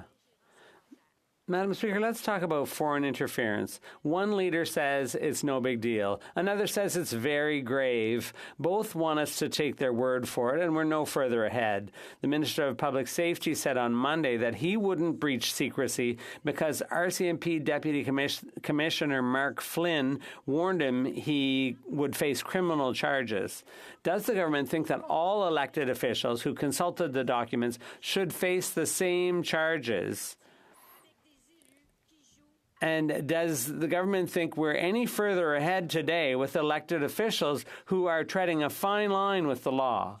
The Honourable Minister. Madam Speaker, I'd like to thank the Bloc because yesterday we passed a bill at third reading, a very important bill when it comes to foreign interference. And that adds to a long list of solutions and initiatives this government has put in place to combat foreign interference. We know that all countries in the world have to deal with this challenge, and Canada is distinguishing itself with the series of steps we've taken to strengthen our institutions and to counter foreign interference. The Honourable Member for Salaberry-sur-Roi. Madam Speaker, there are two opposing versions. The Pollyanna, move along, nothing to see here, and the alarmist, call 911. We don't know if one or both are telling the truth. We don't know if one or both have given in to the lure of the spotlight. This accomplishes nothing except to build mistrust. And now, thanks to them, when the HoC Commission tables its report, there's a risk that one of the two camps, the Pollyannas or the alarmists, will question the Commission's findings. Is it too much to ask that elected officials be responsible, abide by the law, and let the judge do her work? The Honourable Minister. Of course, we want to allow Justice Hogg to do her job, and that's why the House leaders have negotiated a very clear and broad mandate for that commission. We greatly appreciate Justice Hogg's work. And meanwhile, I don't know whether the Bloc leader has stepped forward to consult these documents, which are confidential. The NDP leader did, the Green leader did. Member for Edmonton Strathcona. Madam Speaker, in Edmonton, it's becoming increasingly hard to find an affordable place to live. Rents are up 20% since last year, and there simply isn't enough affordable housing. The Conservatives think building luxury condos will fix the problem, which is another example of them wanting to give money to their rich friends. But Canadian families need a home, and the Liberals aren't acting with the urgency necessary to build below-market, co-op, and supportive housing. When will this government get serious about affordable housing so that people in Edmonton can find a place to live? Thank you. The Honourable Parliamentary Secretary. I wish the member would have attended this week's meeting at the House of Commons committee that's responsible for housing, Mr. Speaker. And Albertan Tim Richter from the Canadian Alliance to End Homelessness made clear that this housing vision put forward by the government is the most ambitious in 40 years, and it's substantive. It's justified. There is proof points in everything we put forward, including co-op housing that she mentions. In fact, just a few days ago, the largest investment we've seen for co-op housing in the past 30 years. She talks about supportive housing. We've supplemented that in the most recent budget. In her community, she's seen support. 71,000 people lifted off. The Honourable Member for Victoria. Madam Speaker, as Canadians choke on smoke and flee from wildfires, Canada's biggest banks are handing out even more money to oil and gas companies. Under the Liberals, Canadian banks have become some of the biggest financiers of fossil fuels in the world. And the Conservatives are happy to let these banks put profits over our planet. Canadians are struggling with the cost of living and the climate emergency, while the banks fuel both of these crises to get even richer. So why are the Liberals letting big banks off the hook? That's right. Honourable Minister of Environment and Climate Change. Thank you, Madam Speaker, and I thank my honourable colleague for her question, and I would agree with her. We think that banks should be doing more when it comes to fighting climate change and putting money where their mouth is, which is why the Office of the Superintendent for Financial Institutions is putting in place measures to ensure that banks and other financial institutions disclose their climate risks, and we've also committed and put in place measures to ensure that we put in place in Canada a taxonomy principle so that we ensure that investments that are made that are green will be green, Madam Speaker. Thank you.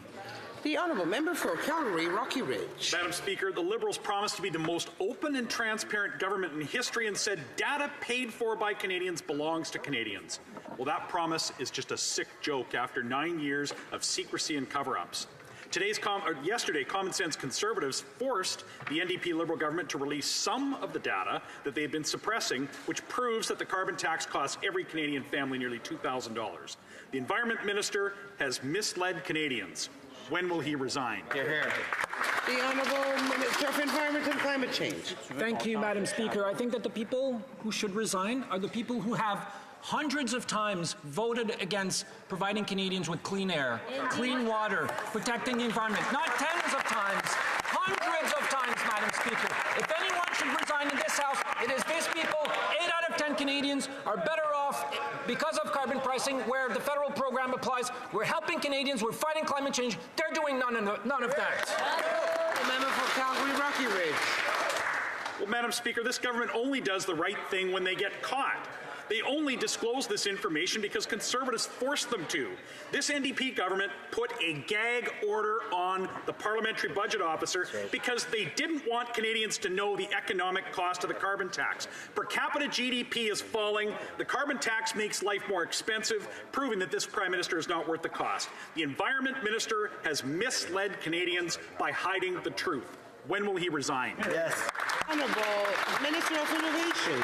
I think we've answered that question many times. The sloppy Conservatives, we know where they're going. They're against climate change. They've resigned on acting on behalf of Canadians. They've resigned on taking the best side of the Canadians. They've resigned on future generation, Madam Speaker. Think about that. They will not stand up to fight for our kids and our grandkids. Climate change is the issue of our time, Madam Speaker, and they've resigned from this issue. So it's laughable to hear them speak about resigning. 8 of 10 Canadians will be better off, Madam Speaker. We're going to fight for Canadians at every step of the way, and Canadians know that, and they see the games that the Conservatives are playing this morning. Honourable Member for Sturgeon River Parkland. Well, Madam Speaker, let's test that hypothesis and call an election right now. After months of fighting this NDP Liberal government just to get the facts, we finally got some of the documents. The government's own analysis on the carbon tax shows that Canadians will lose nearly $30 billion, costing families $1,800 each year. Clearly, Canadians are not better off with this job-killing carbon tax. Everyone is paying more and getting less. This Liberal government is not worth the cost. The minister needs to take responsibility for hiding this information from Canadians. When will the Prime Minister be demanding his resignation? The Honourable Parliamentary Secretary. Madam Speaker, if the member opposite actually cares about the next generation, as we're looking into Father's Day, let's think about that. We're talking about taking responsibility today for our actions to make sure that we're passing over a healthy planet to our next generations. 8 out of 10 Canadians get more back from the climate rebate than they do pay in any kind of carbon pricing, but more importantly, we're making sure that we're protecting the planet for our children. Honourable Member for Sturgeon River Parkland.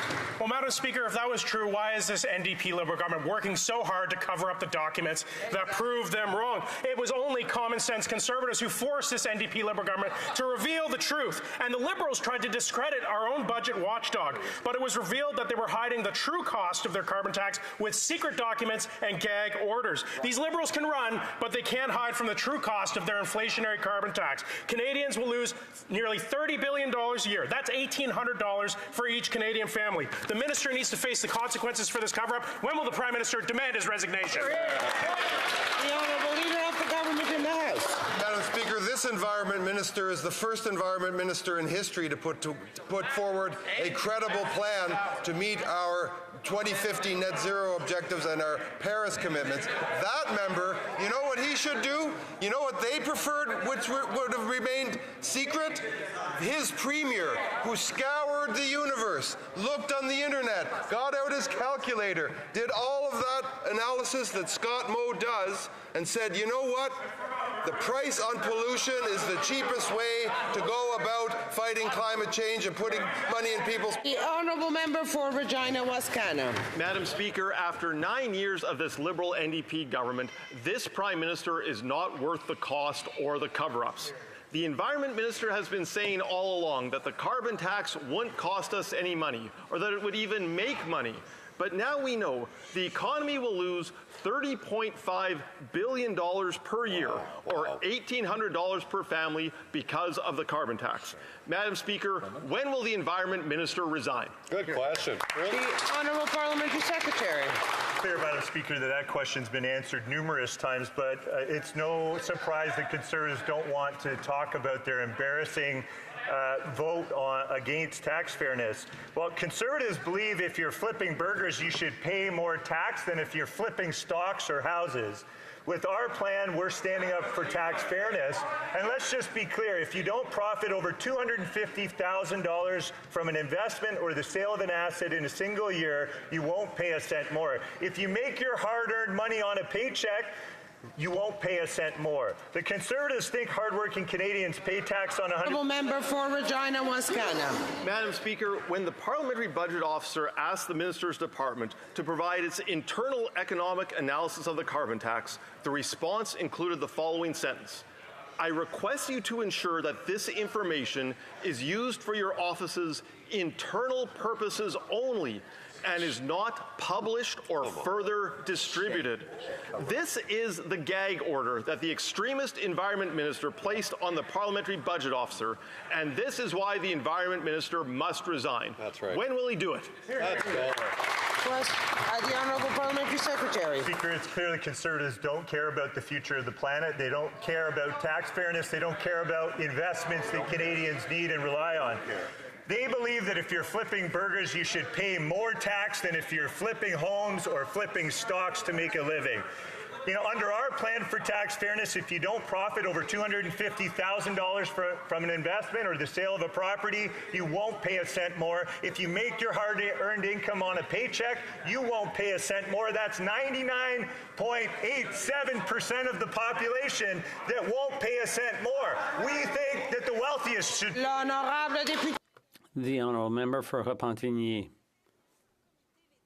Yesterday at committee, the representatives of Canada's 5 big banks appeared: BMO, Scotiabank, CIBC, Royal Bank, and TD. They all rank in the top third of global oil and gas financiers. But it's hard to get an accurate picture of their investments because the other 3 parties in this place refuse to require them to disclose those investments. They all voted against the Bloc's amendment to C-69, which would have required mandatory disclosure of bank investments in fossil fuels. Why won't the government force the banks to be honest with the public about their oil agenda? The Honourable Minister of the Environment. Thank you, Madam Speaker. I'd like to thank my colleague for her question. She should know that the Office of the Superintendent of Financial Institutions monitors all of this, and companies do disclose their investments in fossil fuels and the risk to the climate, and so that's already being done. The Honourable Member for Repentigny. I'd like to know whether that's optional or not. But anyway, these 3 parties are willfully blind to the financing of fossil fuels. Last year alone, the big 5 Canadian banks invested $142 billion. Scotiabank's CEO spoke for all 5 of them when he said, we have to abandon emissions reductions at all costs. Bankers and oil companies share the same rhetoric and the same goal: to get rich off pollution. We want to force the banks to disclose their dirty oil assets. The other 3 parties want them to invest in secrecy. Why? The Honourable Minister. With all due respect, I have to correct the member because it's not optional. It's a requirement with HoC that's imposed on all financial institutions, not just the big banks. The entire financial industry has a requirement to disclose to the Superintendent of Financial Institutions. So that is, we have a duty and we're fulfilling it. $1 billion, Madam Speaker. That's the true cost to Canadian families from the Liberal NDP carbon tax that the Environment Minister tried so desperately to cover up. $1,800 cost to every household. It's no wonder the Environment Minister did his best to gag the Parliamentary Budget Officer and cover up the true cost of the carbon tax. Instead of sending a memo to the PBO demanding his silence, why doesn't the Environment Minister instead send a memo to the PMO with his resignation? The Honourable Parliamentary Secretary. Madam Speaker, that the Conservatives do not care about the future of our planet. They will not stand up for our children and our grandchildren. On this side of the House, we're advancing tax fairness for Canadians with our new capital gains regime. That means that if you're earning your paycheck or your hard-earned income on a paycheck, you won't pay a penny more. Unless you're earning over $250,000 a year from the sale of an asset or other, you're going to pay more. You won't pay more. And Conservatives believe if you're flipping burgers, you should pay more tax than if you're flipping stocks or homes. Honourable Member for Edmonton West. The Liberal response to questions on more taxes is talking points adding more taxes. The Minister of the Environment interfered with the work of the Independent Parliamentary Budget Officer. He stood repeatedly in this House and misled Canadians that they would be better off financially with the carbon tax, all the while covering up the fact that the Liberal NDP carbon tax will cost Canadians more than $30 billion a year. Instead of working to increase the economic vandalism of the carbon tax, why doesn't the Environment Minister just do Canadians a favor and resign? The Honourable Minister of Innovation. Madam Speaker, what Canadians are seeing this morning, those who are here and at home, Conservatives just don't care, Madam Speaker. That's the bottom of all the questions we've heard this morning. Canadians understand that what we did in the last budget was about generational fairness, Madam Speaker. That is the core issue that Canadians want us to address. That's why, Madam Speaker, we may change the capital gain taxes, Madam Speaker, because we want to invest in the next generation. We want to invest in workers. We want to invest in seniors. We want to invest in our future. But here you go again. The Conservative voted against tax fairness, Madam Speaker. The Honourable Member for Calgary-Shepherd. The NDP Liberal government misled Canadians by claiming they'd be better off with the carbon tax scam. Turns out that the Environment Minister's own carbon tax data shows that it will cost families nearly $2,000 more after the higher costs on groceries, home heating, and gas. That's $30 billion in economic vandalism per year. Now, Conservatives have forced the release of all the carbon tax cover-up documents. So, will the radical Environment Minister finally climb down from his tower and resign? The Honourable Minister of Labour. Let me repeat the numbers because the numbers bear repeating. $1,800 a year for a family of four in Alberta, $1,200 a year in Manitoba, $1,120 in Ontario, $1,504 in Saskatchewan, $760 a year in New Brunswick, $824 a year in Nova Scotia, $880 a year in PEI, and $1,192 for a family of four in Newfoundland and Labrador. That is cold, hard cash, and they would know that if they bothered to check their own bank accounts. Thank you very much, Madam. The Honourable Member for Chatham-Kent-Leamington. How many times have the Liberals falsely stated, even today, that 8 out of 10 Canadians get more back than they pay? I guess they figure if they say something often enough, people will start to believe it. But Canadians know because their pocketbooks tell them so. Conservatives have forced the end of the carbon tax cover-up, and now the Public Budget Watchdog's report confirms that Canadian families pay nearly $2,000 more in carbon tax per year. And they also knew that it cost our economy $30 billion per year in economic activity lost. When will this Environment Minister resign for his... The Honourable Leader of the Government in the House. You know, Madam Speaker, Chatham-Kent-Leamington, a lot of great farmers in Chatham-Kent-Leamington. It's shameful that the Leader of the Conservatives, who's never seen the top of a combine or a hay baler, he hides behind farmers and workers to justify his opposition to our plan on tax fairness. We are increasing the capital gains sheltering for... I'm going to interrupt the Honourable Leader of the Government. We have order, or the Honourable... or there will be questions taken away. Order! The Honourable Leader of the Government in the House. From the top.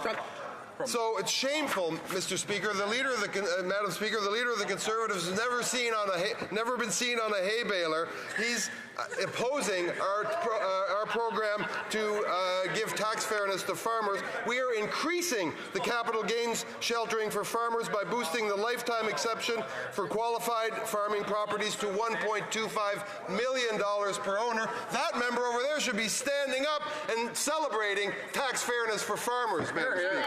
The honourable member for Port Whitty-Coquitlam. The federal government's very own Public Service Pension Investment Board partnered up with a rich real estate CEO to invest in 71, 75, and 79 Thorncliffe Park Drive. Now they're hiking rents and evicting people, and the Liberals are letting them get away with it. When the NDP tried to summon that very same CEO to explain themselves, the Liberals and the Conservatives teamed up to block it.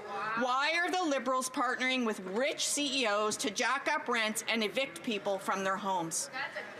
The Honourable Parliamentary Secretary. Madam Speaker, the member knows very well, because she put in an order paper question not too long ago, that this matter, and she keeps on raising the company Starlight, did not have any relations with CMHC. So we can take up that matter at committee, but more substantively on the issue of housing. This government is the first in Canadian history to put forward measures to protect renters. In fact, to attach conditionality to infrastructure funding. Provinces want access to infrastructure funding. They have to respond by putting in place protections for renters, Mr. Speaker, whether it's supportive housing, whether it's co-op housing, all these things that the NDP rightly championed. We're behind that vision for the country, Madam Speaker. Thank you. The honourable member for Winnipeg Centre. Madam Speaker, Jordan's principle is supposed to uphold equity in health services for Indigenous children and youth, and yet multiple organizations in Winnipeg Centre are going without funding. Begawin Incorporated is owed almost $600,000, while Spirit Horse is owed almost $400,000, and staff are going without pay. The minister would not work without pay, so why should Indigenous organizations? When will the Liberals uphold Jordan's principle and ensure Indigenous organizations are paid what they owed? Honourable Parliamentary Secretary. I thank my colleague for that very important question. For generations, First Nations families and people have suffered tremendously through discriminatory and systemically racist child welfare practices. One of the first things we did as a government was to implement Jordan's principle in 2016 to ensure First Nations children can access the care they need when they need it. Last year, we also reached a milestone compensation agreement co-developed with First Nation partners. We're actively working with partners on strategies and best practices to speed up approvals and reduce administrative burdens faced by service providers. I'll work with the member to make sure that this issue is dealt with. Thank you. The honourable member for Bonavista, Burren, Trinity. Madam Speaker, for far too long, successive governments have failed to fund and protect affordable housing across Canada. But our government is changing that. Last week, we made an historic $1.5 billion investment in the new Cooperative Housing Development Program, the largest investment in co-op housing this country has seen in 30 years. Can the Parliamentary Secretary for the Housing, Infrastructure and Communities please share with Canadians how the Co-op Housing Development Program is going to create a new generation of cooperative housing across Canada? Parliamentary Secretary.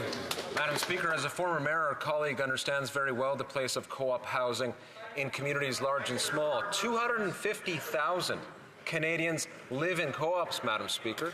It's an affordable option. These are non-profits, of course, that come in various types, large apartments, townhouse complexes. They vary, but they provide a sense of community fundamentally to the people that live there.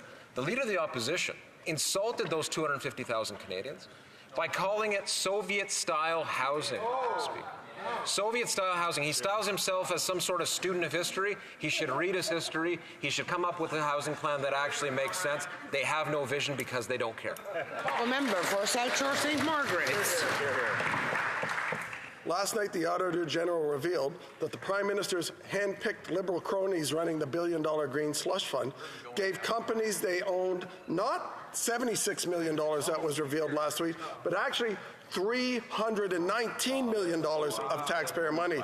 This is on top of the Auditor General's findings that $59 million was spent on ineligible projects by these Liberal robbers. That's almost $400 million of taxpayer money that these Liberals took to enrich themselves. So when will these Liberals get the money back? The Honourable Minister. Madam Speaker, here are the sleepy Conservatives again, Madam Speaker. We have said it time and time again. We investigated what happened at STDC, Madam Speaker. We made sure that the chair and the CEO have resigned. We launched an investigation. We suspended the fund to the organization. We supported the Auditor General report. And now we have provided a new governance mechanisms to make sure, Madam Speaker, that we can support the small and medium-sized business in this country which are fighting climate change. When would the Conservative will get on board and support our actions? The Honourable Member for South Shore St. Margaret's.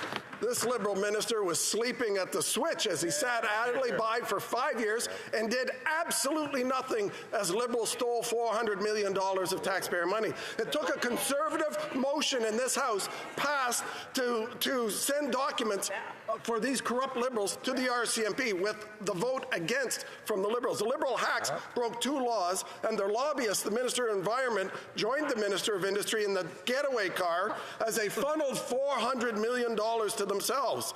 So when will the Liberals demand the return of the $400 million stolen by the Prime Minister's personal The Honourable Minister of Innovation. Madam Speaker, I'm happy. I know it's Friday, so let's wake up the Conservatives. They've been sleeping, Madam Speaker. I launched the investigation when they were sleeping, Madam Speaker. They were sleeping. It's Friday, but here we go. We started the investigation. We made sure that people would come back and have a new governance model. We made sure we would support our small and medium-sized business. We know they're against climate change, but now we learned they're against small and medium-sized business, Madam Speaker. Can you imagine that? They're against small and medium-sized businesses. We're going to fight for Canadians at every step of the way, restore governance, and fight climate change. The Honourable Member for St. Albert, Edmonton. Madam Speaker, yesterday the Auditor General confirmed that a staggering $400 million taxpayers' dollars improperly went out the door at the Liberals' Green Slush Fund. Board members illegally funneled $319 million into their own companies. Meanwhile, the current and former minister turned a blind eye to corruption on a level that makes the sponsorship scandal look small. So now that the corruption has been exposed, what specific steps is the minister taking to get taxpayers a refund? Honourable Minister. Here we go again, Madam Speaker. Another one, just wake up, Madam Speaker, and ask a question about something that we have dealt with, Madam Speaker. Canadians want governance. That's what we did. They want to make sure we get to the bottom of things. That's what we did. They want to make sure we restore funding to small and medium-sized businesses so we can fight climate change together, Madam Speaker. I don't mind the sleepy Conservative asking me questions because you know what? I will always fight for Canadians. I will always fight for small business, and we will fight against climate change, Madam Speaker. Honorable député de Louis-Saint-Laurent. The Honourable Member for Louis-Saint-Laurent. Well, we will not be taking lessons from this minister. He's been sleeping at the switch for 5 years when there was a serious situation going on with Sustainable Development and Technology Canada. And yesterday, we learned that the AG tabled a report that said that these Liberals have been siphoning off money into their own buddies' pockets. When will the minister finally wake up?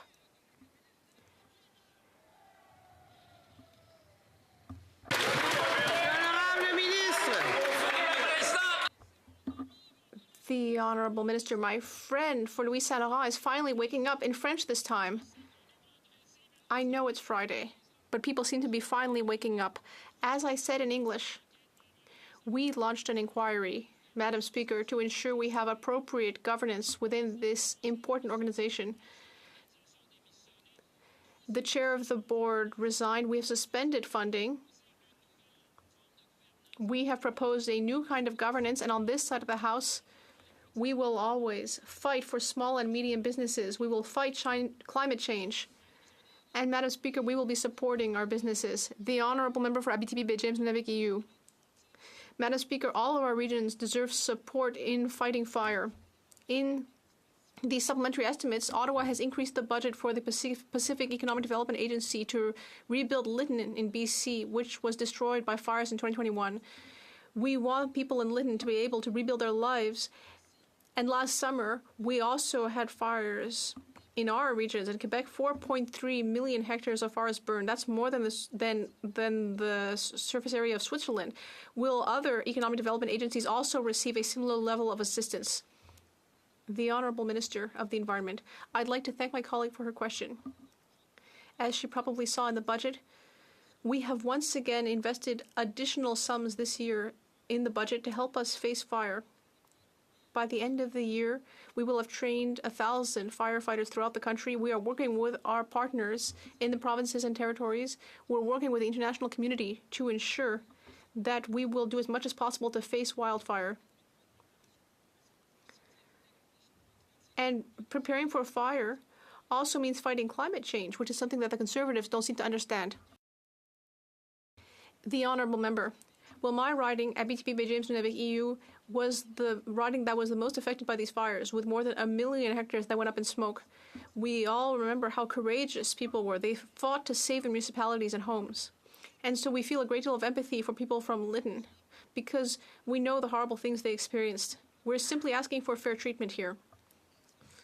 Will a similar amount be given to the other economic development agencies, given that these regions were also affected by the 2023 fire season?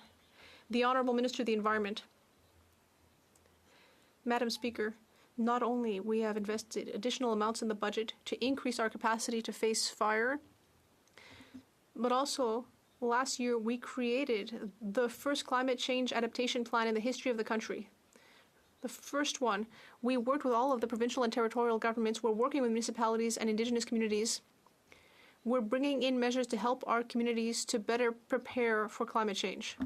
Member for Leeds, Grenville, Thousand Islands, Rideau Lakes. In a cabinet of serial lawbreakers, the minister from Edmonton is showing that after 9 years of this NDP Liberal government that this Prime Minister isn't worth the corruption. This is the minister who's been cashing checks from a lobbying firm that's lobbying his own government. And Global News revealed text messages that show a Randy involved in a $500,000 fraud case is at the minister's company. So it's a really simple question, and we haven't been able to get an answer. Maybe the government House Leader can tell us today.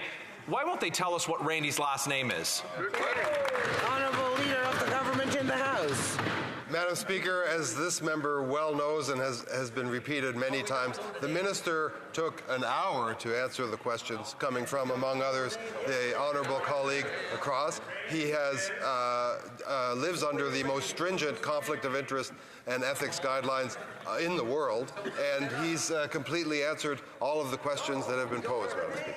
Member for Leeds, Grenville, Thousand Islands, Rideau Lakes. Well, just like the hour we've spent not getting answers from these Liberals, we didn't get any answers from the minister when he was at committee. Just like Conservatives ordered the minister to produce his phone records, and he didn't do that, and now the committee has sent for those same records again. Liberals blocked the summons of the other Randy for coming to committee. Conservatives have now ordered the minister from Edmonton's two business partners to appear at committee in this case of a $500,000 fraud and another Randy. So the question is very simple. We'll see if the government House Leader can answer it.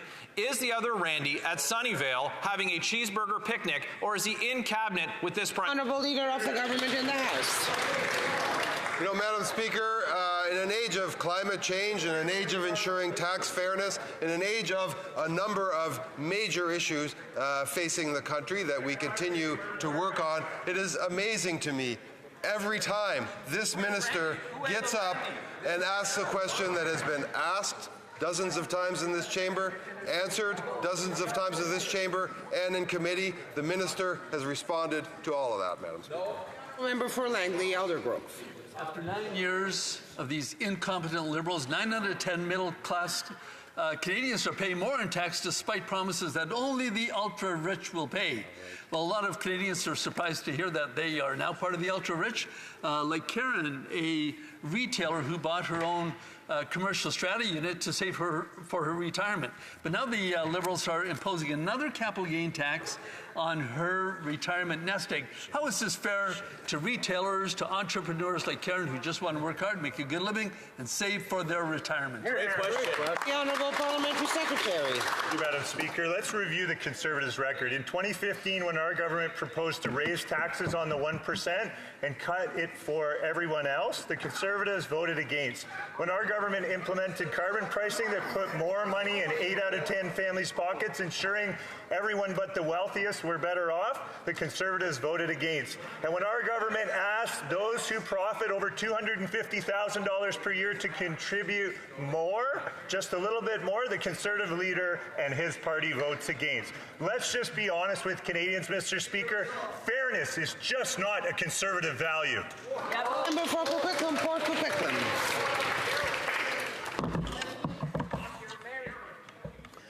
Madam Speaker,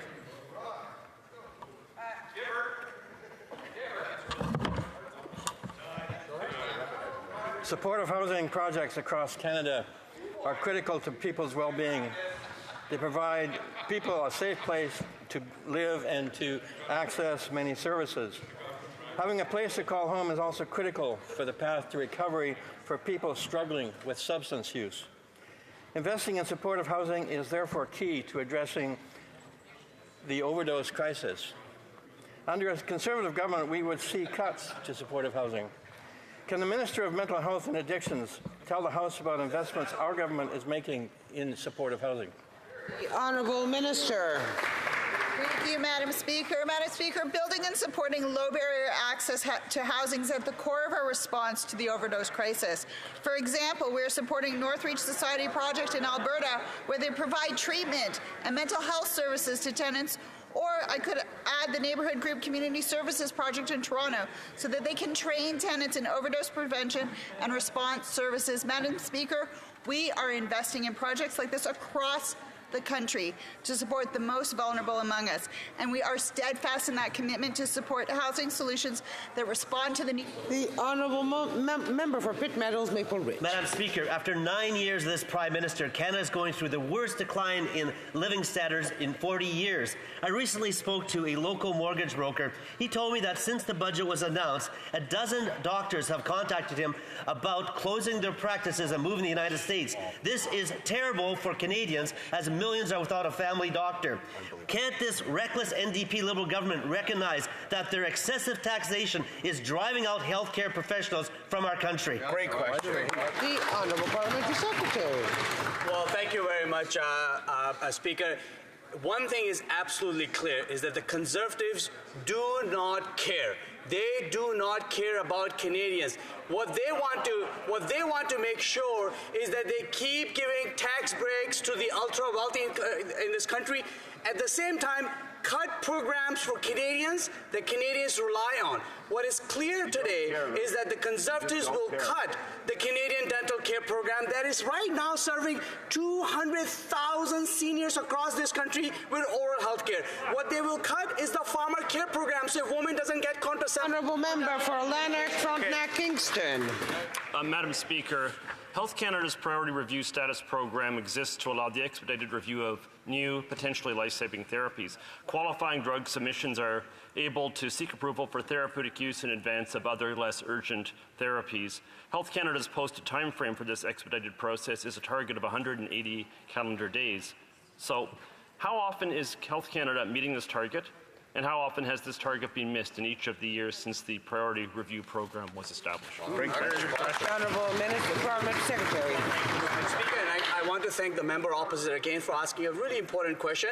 I know he's asked similar questions before. As I said earlier in this House, our focus is to make sure that we do approve medications through Health Canada, but do so in a manner that maintains the safety of medications for Canadians. We cannot afford to ever take shortcuts that could help jeopardize the lives of Canadians. Of course, through the pandemic, we learned a lot of lessons. We are looking at ways to improve the approval process, and we'll continue to work on that. for Lanark, Frontenac, Kingston. The Housing Minister this time, Madam Speaker. Carleton Place in my riding has been Canada's fastest growing municipality for the past 4 years. So when the town was given $0 from the Housing Accelerator Fund, I wondered why. It turns out there's a pattern here. Of the $1.5 billion awarded to Ontario under the fund, 97% went to cities and towns in which Liberals hold seats. Now, there are some non-Liberal seats in those cities and towns, but even when this is taken into account, there is a clear pattern. Liberal-held areas receive several times as much funding per capita as areas held by MPs from other parties. Why is this so? Great question. The Honourable Parliamentary Secretary. 179 agreements signed by this federal government to incent zoning changes at the municipal level that will lead to more missing middle housing. That includes row houses, mid-rise apartments, Madam Speaker, fourplexes that they're scared of for some reason. They're against that entire vision. Triplexes, duplexes. This is the vision that this government's put forward, to see more homes built, in particular for young people so they can have a future. That includes in communities large and small. In fact, just recently I had meetings with mayors from southwestern Ontario rural communities who are excited about the $400 million top-up to the Housing Accelerator Fund that member and that party oppose. The Honourable Member for Yukon. Madam Speaker, nature is core to Canada's national identity. From our oceans to the St. Elias Mountains to the St. Lawrence River, Canadians take pride in the beauty of our nature, which is also the foundation of our shared well-being and economy. I'm proud that Canada is remaining a competitive world leader as the global community transitions to a nature-positive net zero economy. Our government launched the largest nature conservation campaign in Canadian history and funded the establishment of 3 new national parks in this year's budget. Can the Minister of Environment and Climate Change provide this House with an update on our nature agenda? The Honourable Minister of Environment and Climate Change. Thank you, Madam Speaker, and I thank my honourable colleague for his question. In fact, yesterday we took a major step towards launching Canada's 2030 Nature Strategy and introducing the Nature Accountability Bill in this House, Madam Speaker. Canada is the second country in the world to do so. That bill will hold our government and future governments accountable to make progress on our ambitious nature protection goal. The bill and the strategy provides a coordinated approach to halt and reverse biodiversity loss and help protect nature for future generations and ensure we reach our goal of protecting at least 30% of our lands, waters, and ice by 2030. Thank you, Madam Speaker. The Honourable Member for Nanaimo, Lady Smith. Madam Speaker, rent in Nanaimo has been increasing at record rates, up more than 8% from just last year. The Liberals are failing to deliver the affordable homes families need. Meanwhile, the Conservatives want to leave housing up to luxury condo developers who are jacking up prices. Neither option will bring down housing costs in Nanaimo, Ladysmith, and across Canada. Why have the Liberals spent 9 years following in the footsteps of the corporate Conservatives by putting rich developers first? That's right. Honourable Parliamentary Secretary. What builders in her community and throughout the country, Madam Speaker, require are incentives. And we've put forward incentives that lead to more building, in particular for apartments, lifting the GST on the construction of rental apartments for the middle class that the Conservatives oppose, Madam Speaker. When it comes to more home building, I just spoke about the Housing Accelerator Fund. We take a nonpartisan approach to that issue. In communities large and small, represented by various members of Parliament, we're seeing more building, or we will see more building, by zoning changes that incent the kind of building that we need for young people in particular, more missing middle options from duplexes to fourplexes to mid-rise apartments and so on. We have more to do, and we will. And that is it for oral questions today. Alors, les affaires courantes. Routine proceedings. The Honourable Government House Leader rising on a point of order. Yes, a point of order, Madam Speaker. We were not able to reach an agreement regarding 78.1 or 78.2 of the standing orders regarding third reading and report stage of C-69, an act for some measures contained in the budget, tabled in Parliament April 16, 2024. Under 78.3, Standing Order 78.3, I give notice that at the next sitting of the House, a minister will give notice that there will be a designated number of hours and days for this matter. I have 2 more to present, Madam Speaker. Madam Speaker, it was not possible to reach agreement under Standing Order 78.1 or 78.2 regarding second reading of C-65, an act to amend the Canada Elections Act. Under the provisions of Standing Order 78.3, I give notice that at the next sitting of the House, a minister will move a motion so that deliberation at these stages will have a designated number of hours or days. And finally, the third one, Madam Speaker, I ask that daily hour of adjournments of the next sitting be midnight pursuant to orders from February 2024. February 28, 2024, the Minister's request to extend said sitting is deemed adopted. Affaires courantes ordinaires, dépôt. Routine business. Tabling of documents, the Honourable Parliamentary Secretary to the Leader of the Government in the House of Commons. Madam Speaker, pursuant to Standing Order 36A, it is my honour to table responses to 3 petitions. They will be tabled in electronic format. Bills. Statements by ministers. Rapport de délégation. Reports from interparliamentary delegations. Présentation de rapport de comité, l'honorable député. Presenting reports from committees, the Honourable Member for Halifax West. Thank you very much, Madam Speaker. Of the Standing Committee on Justice and Human Rights, I have the honour to present dans les deux langues officielles le 20. In both official languages, the 24th report of the committee. Of George Dolhai for appointment as Director of Public Prosecutions. Introduction of private members' bills. The honourable member. Read this first. Well, okay, yes. Mr. Barrett, seconded by Mr. Kelly, moves for leave to introduce a bill entitled An Act to Amend the Criminal Code and a Parliament of Canada Act. This motion is deemed adopted.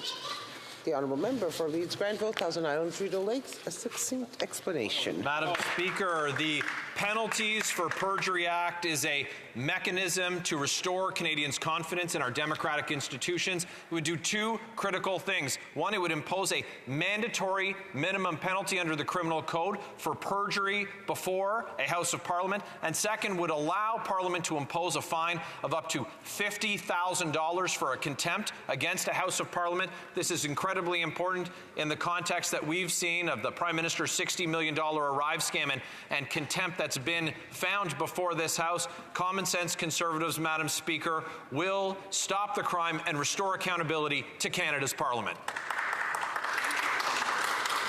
Mr. Barrett, seconded by Mr. Kelly, moves that the bill be now read a first time and be printed. This motion is deemed adopted.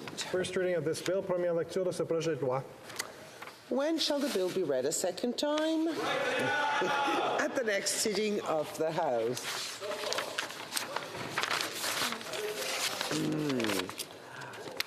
Première lecture de projet de loi d'intérêt. First reading of Senate public bills. Motion. Motion. Présentation. Presenting petitions. Presenting petitions. L'honorable député de Pontiac. The honourable member for Pontiac.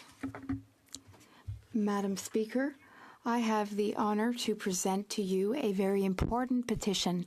The petition calls on the government to amend the National Capital Act in order to protect Gatineau Park, to protect it for generations to come.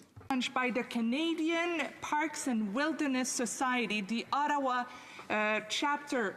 Madam President, I wanted to send my warmest thanks to the hard worker volunteers and for their dedication on behalf of thousands of residents of this region. Thank you so much. The honourable member for St. Albert, Edmonton.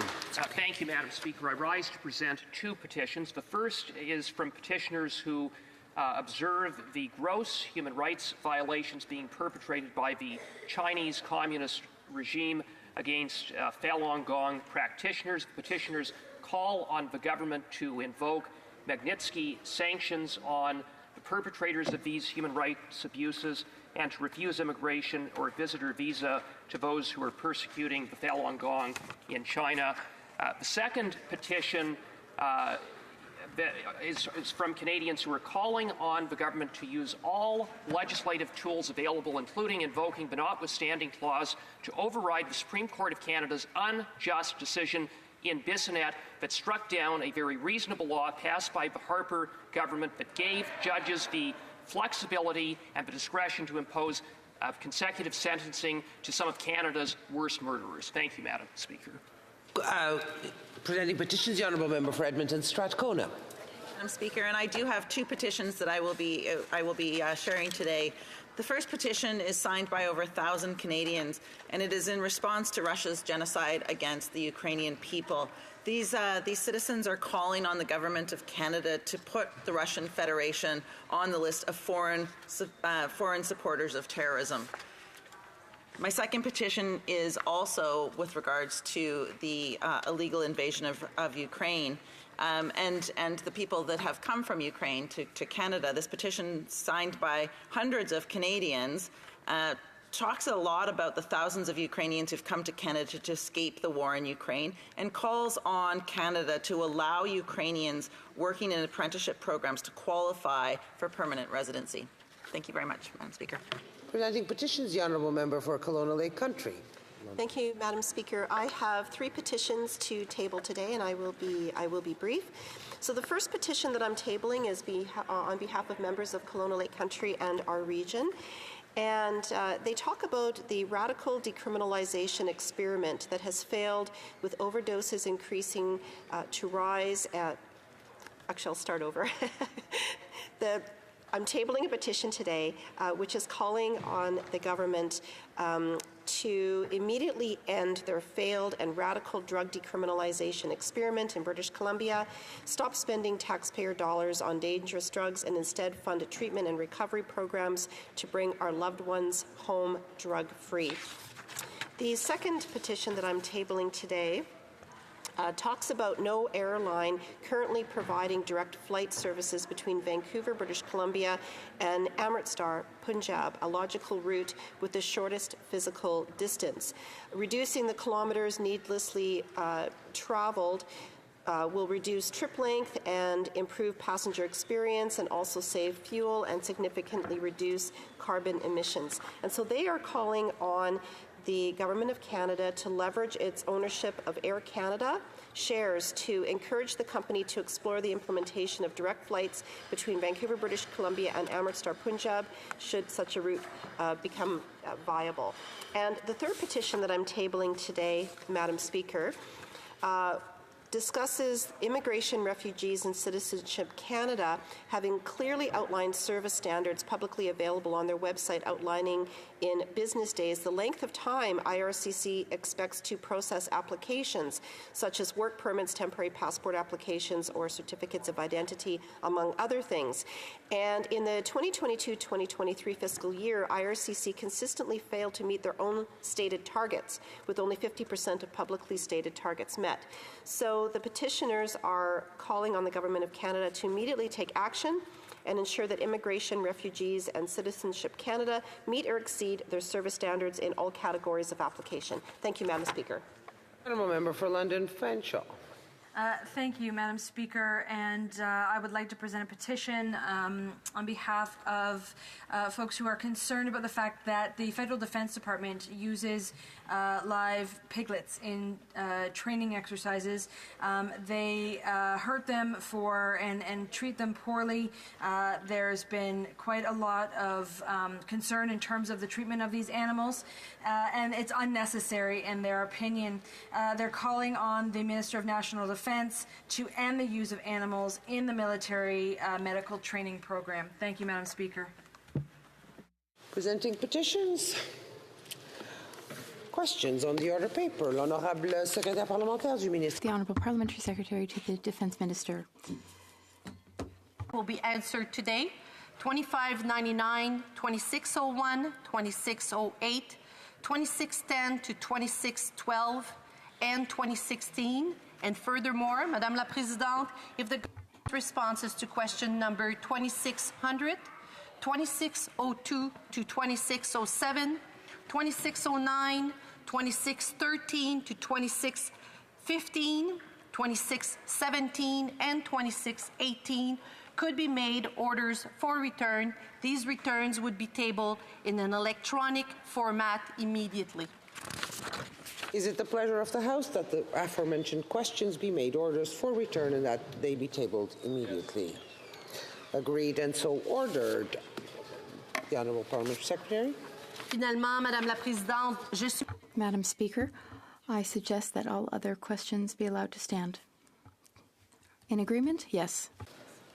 Orders of the day. The Honourable the Honourable Member for Kingston and the Islands. Thank you, Madam Speaker. I believe you can find unanimous consent to see the clock at 1:30 to start private members' business. Agreed? Yes. All those opposed to the Honourable Member moving the motion will please say nay. Agreed. Que tous ceux qui s'opposent à la motion. All those opposed to the motion will please say nay. Carried. Orders of the day. No, sorry. Okay. It being 1:30, the House will now proceed to the consideration of private members' business as listed on today's order paper. Orders of the day. Private members' business, consideration of motion 111, National Canadian Seafood Day, standing in the name of Mr. MacDonald Malpeque.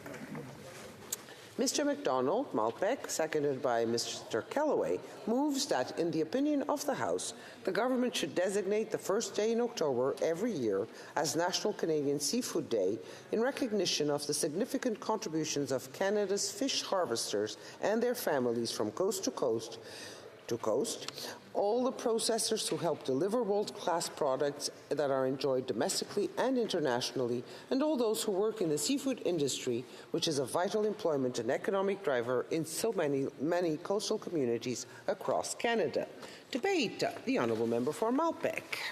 Thank you, Madam Speaker. It's my pleasure to rise in the House today and introduce motion M111, which would establish a National Canadian Seafood Day on the first day of October each year. National Canadian Seafood Day will recognize and promote the rich and diverse nature of safe, high-quality, and delicious seafood we produce here in Canada. We're long overdue in having one day a year dedicated to this very important industry. Canada is uniquely defined in its extensive network of lakes, rivers, and wetlands, as well as its geographical positioning bordered by three vast oceans, the Atlantic, the Arctic, and the Pacific. We are also home to one of the world's largest and most diverse supply of marine and freshwater fish. We have the world's longest coastline, a coastline which is home for many coastal communities in Canada. We are also recognized by and proud of our iconic fish and seafood, which are synonymous with taste, quality, and sustainability. If you're from Quebec, the Atlantic provinces, or Northwest Territories, lobster and crab are your most popular product. British Columbia and Nunavut produce salmon and salmonidae, respectively, as their #1 product. Move inland and processing takes over. Manitoba and Ontario count frozen fish fillets as their #1 seafood product. Even landlocked Saskatchewan last year produced 7.2 million worth of farmed trout. At the heart of the motion M11 lies a profound acknowledgement of significance of the fish and seafood Canada's society and our blue economy, particularly in many rural coastal communities. In supporting this motion, we would signal to Canadians our deep appreciation of the people involved in the sector and bring attention to an industry that sustains millions across the country and around the globe. Mr. Speaker, our coastal communities depend on Canadian fisheries for jobs, prosperity, and at this point is illustrated in 2022, where commercial sea and freshwater fisheries landings alone were valued at an impressive $4.8 billion, with aquaculture production contributing an additional $1.3 billion to our nation's economy. Total contribution to GDP from the Canadian seafood industry was more than $9 billion in 2022, a figure that is growing annually. These figures underscore the substantial economic impact of this industry, not only in providing nutritious and delicious products here at home, but also around the world.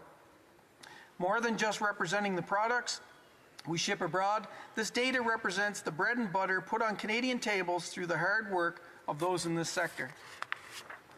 At home, Canada's fish and seafood industry is comprised of a vast network of individuals whose livelihoods depend on factors ranging from climate, weather, ice patterns, to health of fish stocks and the state of global markets.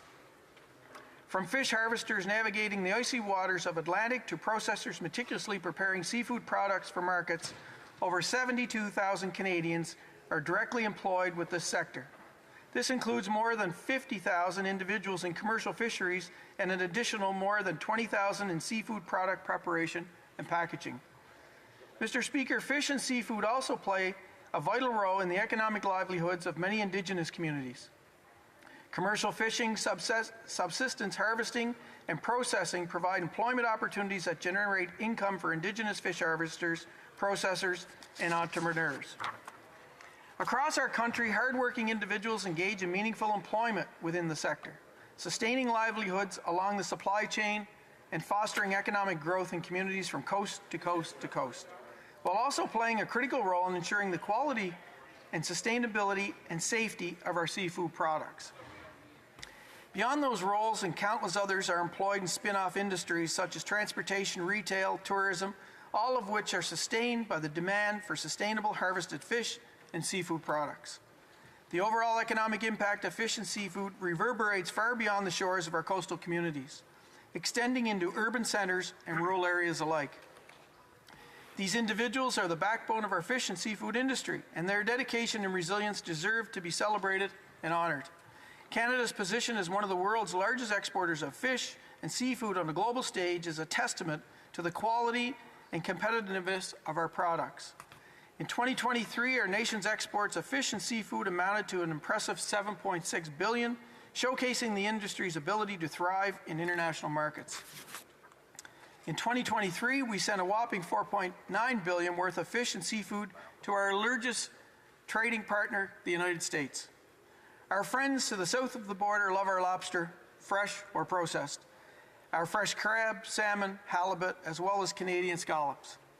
The Chinese market is also fond of Canadian lobster, cold water shrimp, fresh crab, and frozen clams. The European Union imports over $400 million worth of tasty Canadian fish and seafood a year, becoming our third biggest importer, and it continues to grow. And rounding out the top Canadian seafood importing jurisdictions last year are Chile, Vietnam, India, Thailand, Norway, Japan, Hong Kong, and the United Kingdom. We should be proud of the billions of dollars we export annually in fish and seafood, and we are working to expand those markets even further. This past February, we opened Canada's first ever agri-food office in the Indo-Pacific region in Manila. This office will help make us connections in the region and share knowledge that will make our partnerships in food, including seafood, stronger. With a diverse and delicious array of sustainable harvested products, Canadian seafood is highly sought after in global markets. Canada is proud to be a trusted and reliable trading partner to the world. Canada exports its fish and seafood to 115 countries around the world. These exports not only contribute to Canada's overall economic growth, but also strengthen our trade relationships and key partners and enhance our position in a global marketplace. Our fish and seafood products matter, as do the livelihoods of the working in the sector.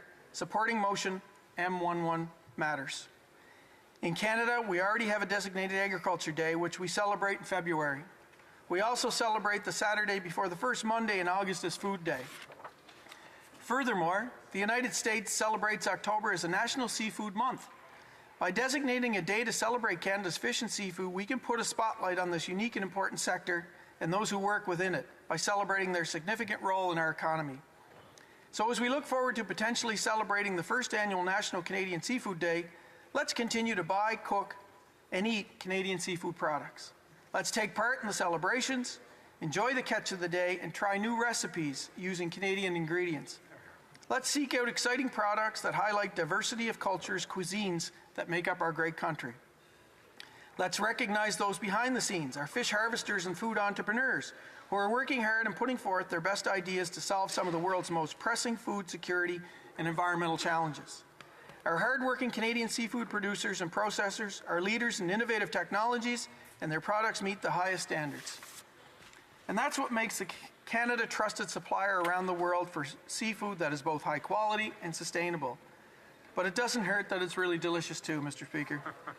In supporting Motion M11, we have the opportunity to provide national recognition to an industry that not only sustains livelihoods, but drives our economic growth and prosperity. From the rugged shorelines of Newfoundland to the Canadian Arctic archipelago to the pristine waters of British Columbia, the economic impact of this industry is felt in communities large and small. This motion is not merely about saying we support setting a date on the calendar. It is about marking a moment of national acknowledgement for the resilience, innovation, and enduring spirit of an industry that is questionably Canadian. By designating the first day of October each year as National Canadian Seafood Day, we affirm our commitment to honoring the contributions of fish harvesters, processors, and all those who labor tirelessly in this industry. In conclusion, Mr. Speaker, the quality of Canadian fish and seafood is unlike anywhere else in the world. Canada's fish and seafood sector is a vital engine to our economic growth. Let us seize this opportunity to foster a brighter and more prosperous future for all Canadians involved in this sector. Let us celebrate with pride, passion, resiliency, and hard work of all those who bring the fish and seafood onto the plates of consumers here at home and around the world. I am incredibly proud to stand here to introduce this motion, and I look forward to seeing your support to realize the vision of celebrating a National Canadian Seafood Day in the coming years and for generations to come. Thank you, Mr. Speaker. Hear, hear. Questions et commentaires, questions and comments. I recognize the member of South Shore St. Margaret's. Thank you, Mr. Speaker.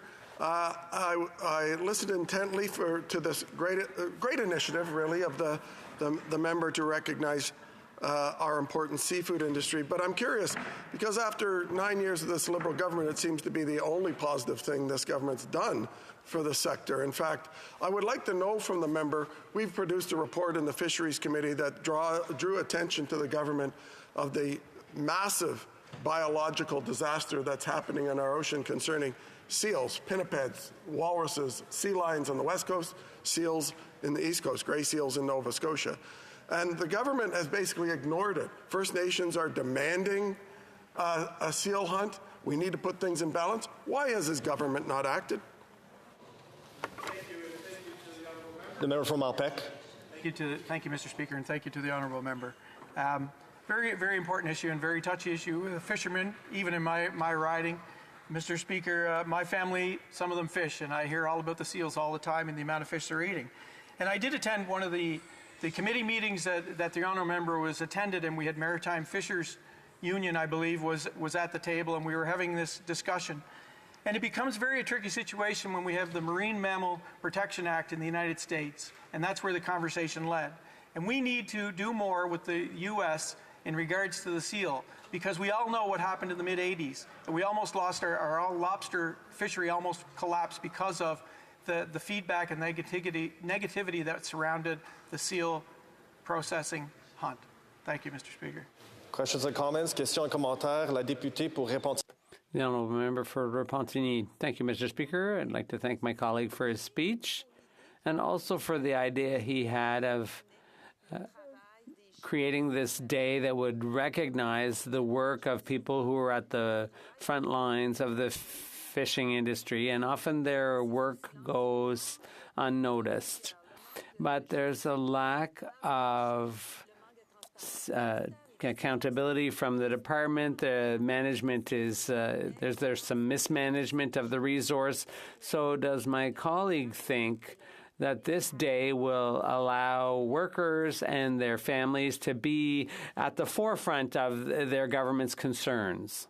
Thank you, Mr. Speaker, and thank you for the question from my honourable colleague. I think that's exactly what we're trying to do, is present a day where we can recognize the ones that perhaps we don't get to see that often, that work so hard and tirelessly in the processing plants across the country to make Canadian and to drive our economy and make us prosperous. It is important that we recognize them and give them a day to celebrate for what they do. Questions and comments? The member for Nanaimo, Lady Smith. Thank you, Mr. Speaker. Nice to see you in the chair.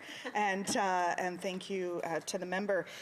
Of course, I would like to reiterate, of course, I don't know who wouldn't support a National Canadian Seafood Day. This is vitally important for Canadians across the country. One question that I had for the member was the importance of having sustainable local seafood.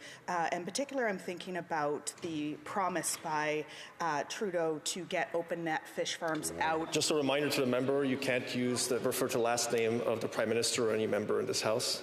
The member from Nanaimo, Lady Smith.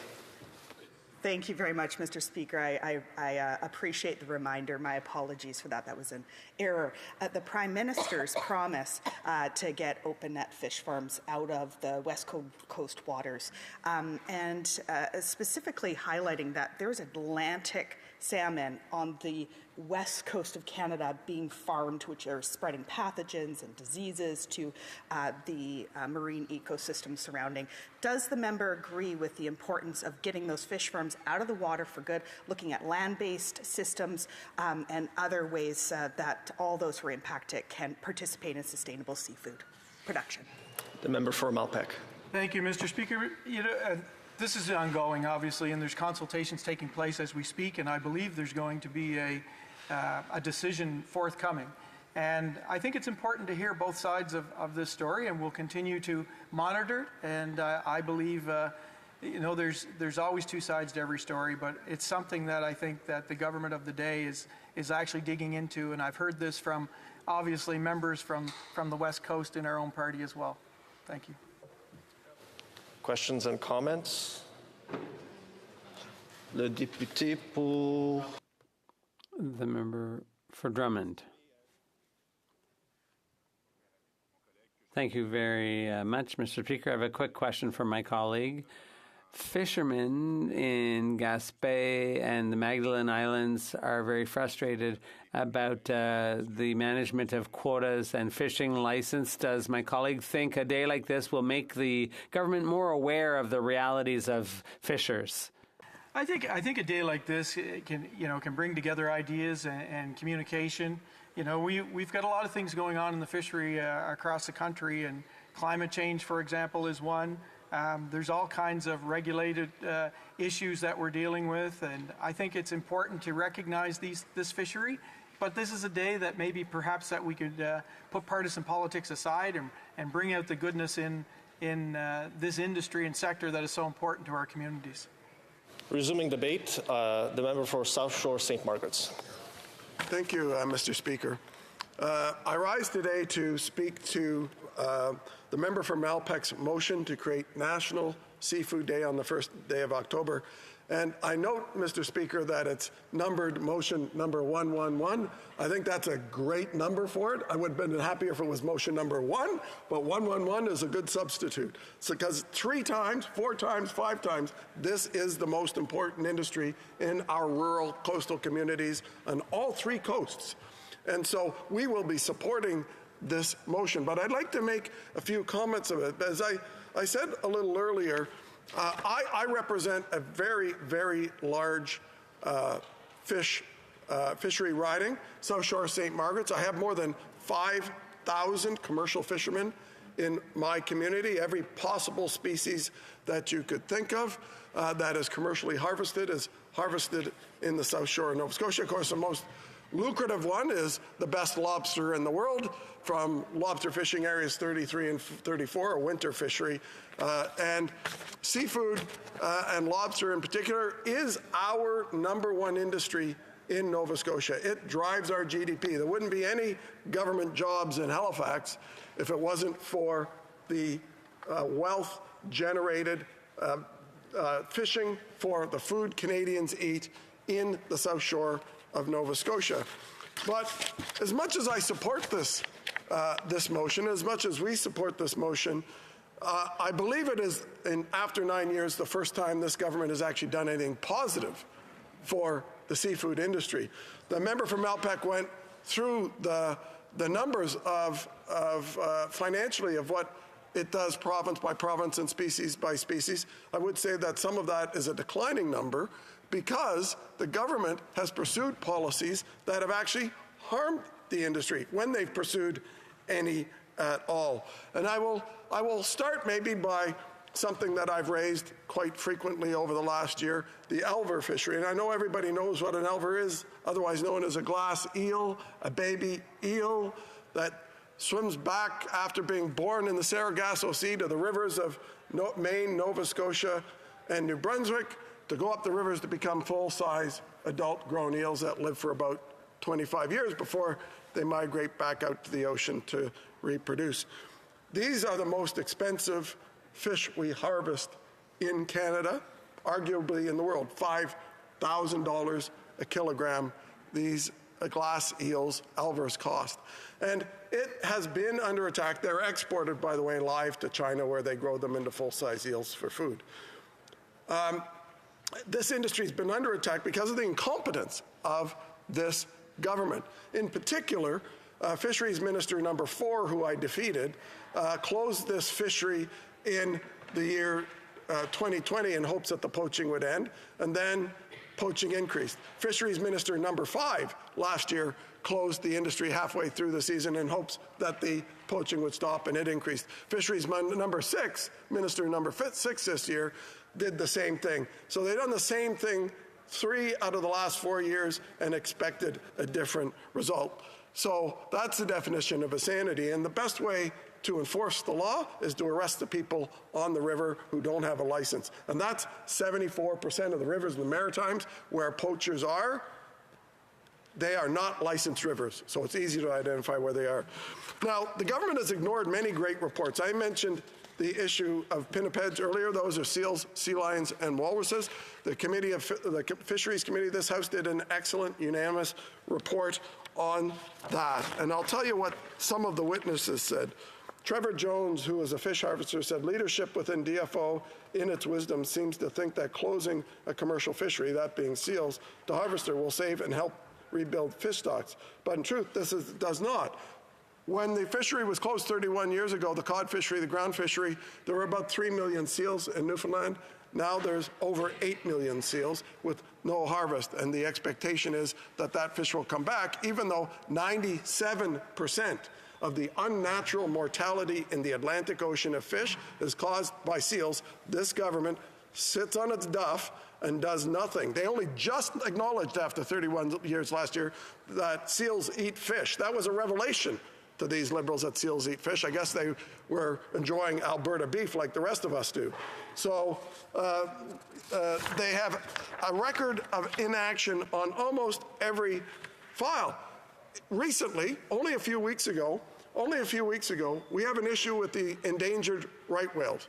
There's a great policy that when a right whale is discovered swimming by Nova Scotia or into the Gulf of St. Lawrence, that there's called a dynamic closure. There's a closure for 15 days of that area where it's spotted. If it's not spotted again, it opens it up. And it's supposed to be in that. But right whales cannot swim in under 10 fathoms of water. Yet this minister, only a few weeks ago, closed a fishery in the Gulf of St. Lawrence right up to the coast, right up to the sea, the sand, to the edge, in less than 10 fathoms of water, throwing crab fishermen and lobster fishermen in that area out of work. Of course, the massive protest, so bad that their own member from northern New Brunswick criticized the Minister of Fisheries for yet again failing to understand the basics of the fishery, and the minister had to back down.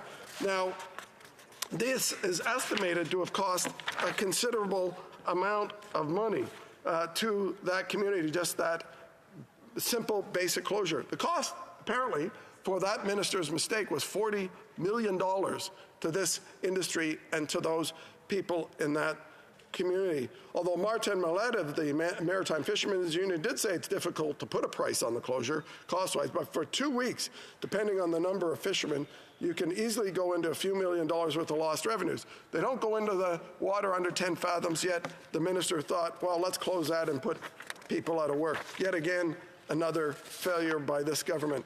And the list goes on. We've had an issue of poaching in the lobster fishery. Some members will remember that most famously was in the news again in St. Mary's Bay and in the riding of West Nova in 2020. And the minister refused to implement and enforce the law. And that is the basis of our society, is enforcing the law. The fishery cannot work unless the law is enforced. It's sort of like saying, you know what, the Trans-Canada Highway has a speed limit, but there'll never be any police on the road. Do you think everybody would do the speed limit? That's what's happening. DFO in large parts of our province in Nova Scotia between 1 a.m. and 6 a.m. has absolutely nobody on duty. And they don't meet boats when they come off the wharf. They don't monitor the catch as it comes in. And they allow illegal fishery. In fact, DFO doesn't even have any idea of the food and ceremonial fishery of First Nations on how much is caught. We've had testimony in committee from DFO enforcement officers that say 90% of that in Nova Scotia is an illegal commercial fishery. Yet, DFO does get catch data for FSC fishery in BC, but doesn't get it here in Atlantic Canada. So failure after failure after failure after failure by this government of the fishery, to the point that I would be surprised out of the fishing ridings in Atlantic Canada to see that any Liberal will survive the next election, given the anger towards this government on its management with its 6 incompetent fisheries ministers over the last 9 years.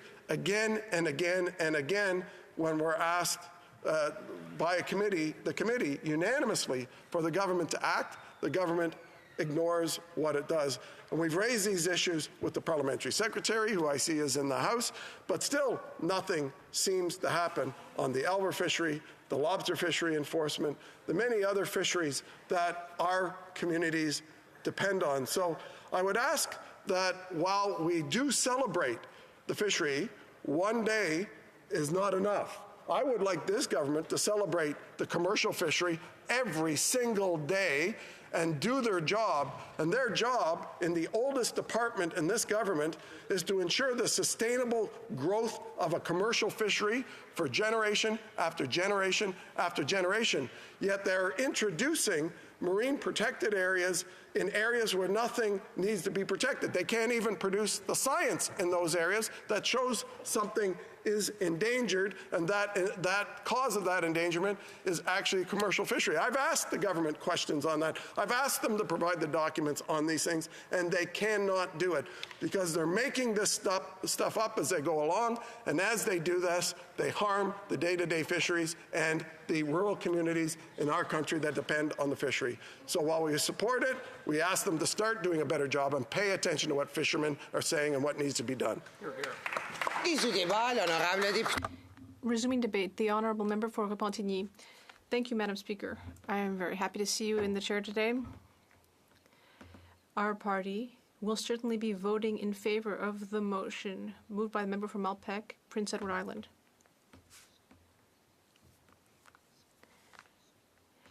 The Bloc Québécois would like to underscore the very hard work carried out by our fishers. They work so hard to serve our communities and provide Quebecers with products that we can be very proud of. These men and women embody resilience, solidarity, and mutual help. These are all qualities that are central to the fishing profession. And I would also like to say that there are extraordinary temporary workers from abroad who support the commercial activities of many fishers and producers and processors. Without these temporary workers, there would be even more difficulties for the industry, and some businesses would have to close. Many communities and municipalities near the coast and processing businesses also are an important part of the industry and indispensable allies. Without them, the fishing and seafood industry would not be as dynamic. And these workers are facing many difficulties, for example, climate disturbances. The Bloc Québécois has always strongly defended people working in the primary sectors of the economy. They are the basis of our economy, but often go unrecognized. From the boat to the dock, from the processing plant to our plate, these are people from our regions who, with their hard work, are offering us excellent products. So with this National Canadian Seafood Day, well, we know that this is an opportunity to show how much we appreciate people working in this sector. We also need to decentralize fishing management, because all of the governments that we've seen in Ottawa have always neglected Quebec's maritime fisheries. Ottawa always ends up trampling on provincial jurisdiction. Of course, there are many other areas where that's also the case, but in fisheries, it's slowed down the development of the fishing sector in Quebec. We know that our fishing realities, because of geographic factors, our reality is completely unique, and the Department of Fisheries and Oceans is not sufficiently transparent. The Bloc Québécois will ensure that fishers' concerns are heard in Ottawa and will always defend their interests. Whether the issue of the Cap-au-Meul dock or whether about the situation in Grande Rivière, this government's lack of attention to the issue is meaning that our fisheries sector is not developing to its full potential.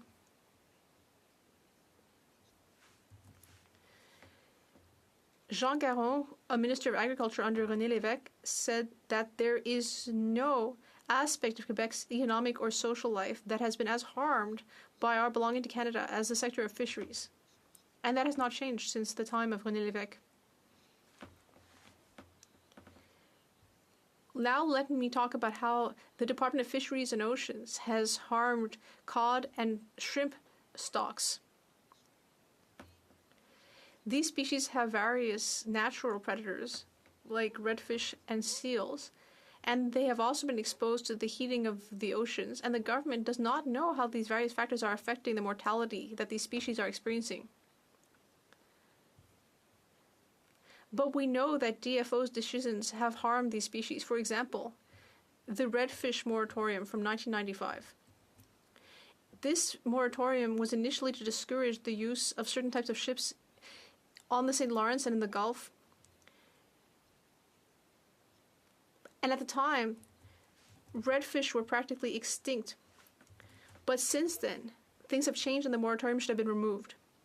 Because now there are so many redfish that it's affecting other species. There's also a complete lack of a strategy for promoting seal products, which are boycotted by the US and the EU. It's really anachronistic to continue supporting what we might call the Brigitte Bardot effect. Because people are still worried about this image that sticks in the popular imagination of herding baby seals. But it has been forbidden to kill baby seals since 1987, and methods have changed as well. The Bloc Québécois has participated in various events, for example in Richmond and La Malbaie, and this shows how much we care about fishers and coastal communities.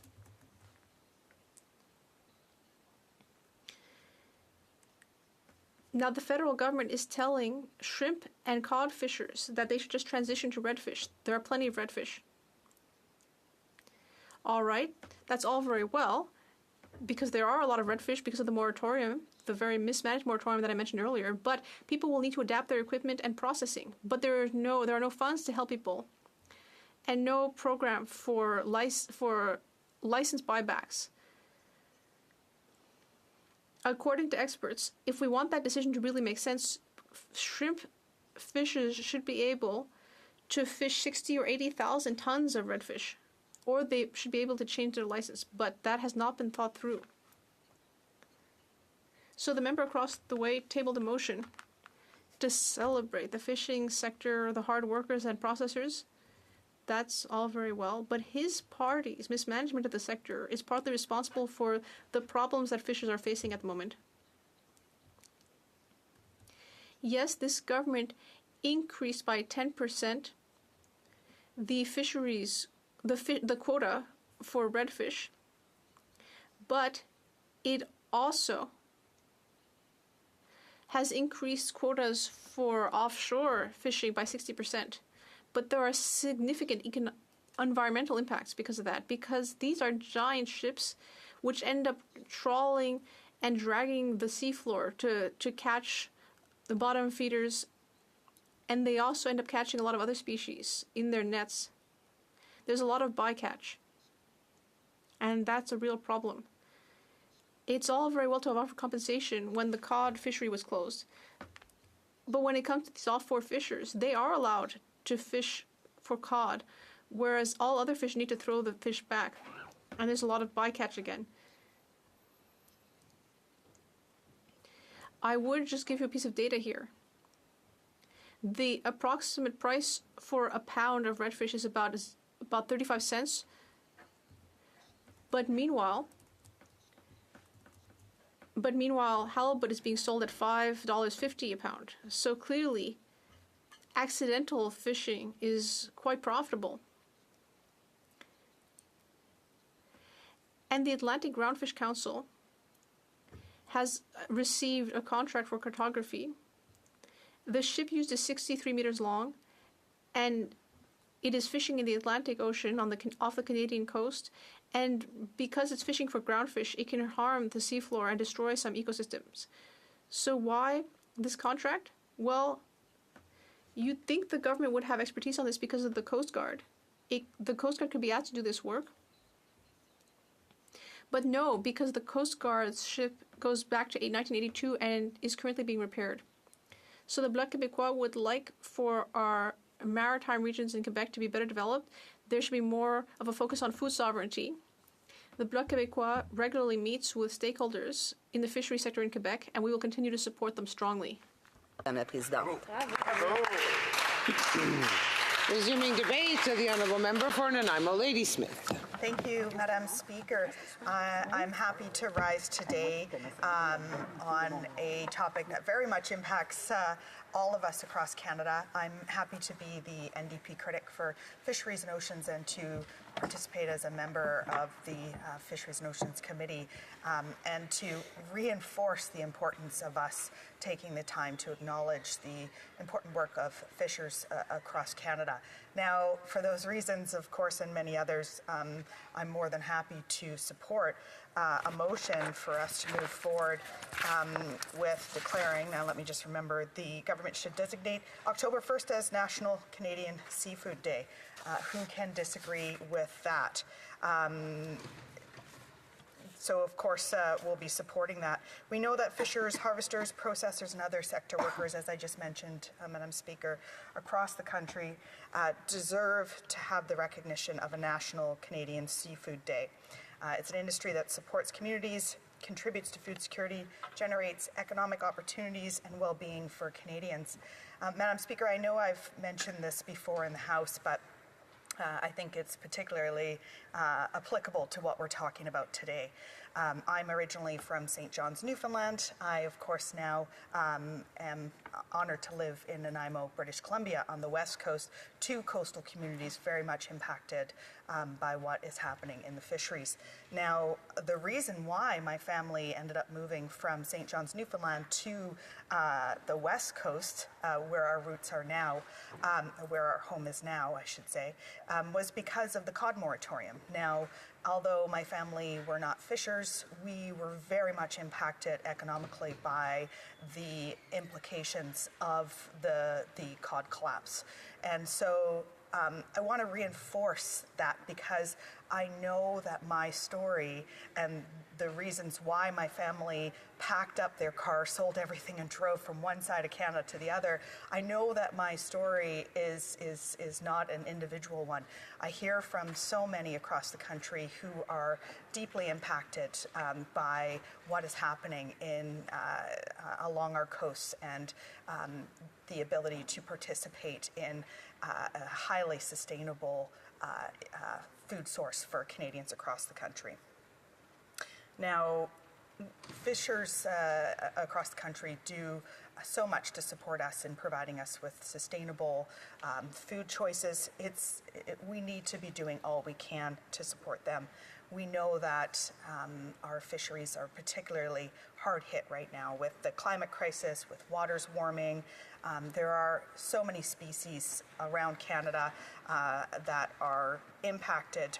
We need to be ensuring that we're doing all that we can to not be adding more barriers and challenges for these species that need to be protected. Now, Madam Speaker, I recently days fly by quickly in these roles, and so I can't remember now. It was within the last 2 years. I met in Victoria, British Columbia, with a group called Fishing for Communities. And I want to share that they are a network of Indigenous and non-Indigenous fish harvesters, small businesses, community organizations, chefs, fishing families, First Nations, and leaders in coastal communities who are deeply concerned about the future of, and they say are, because I'm quoting it here, seafood system and fisheries-dependent communities on the west coast of Canada. Now, I'm actually going to pull a piece right off of their website because I feel that it's a really good way of summarizing what's going on the west coast of Canada specifically.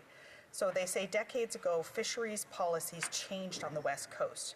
DFO privatized fishing access rights, making fishing licenses and quota available on the open market to the highest bidder. Since then, BC fish harvesters, First Nations, and coastal communities have struggled to continue their way of life, unable to compete with corporate and global interests in the fishery. Fishing and processing jobs have declined and disappeared.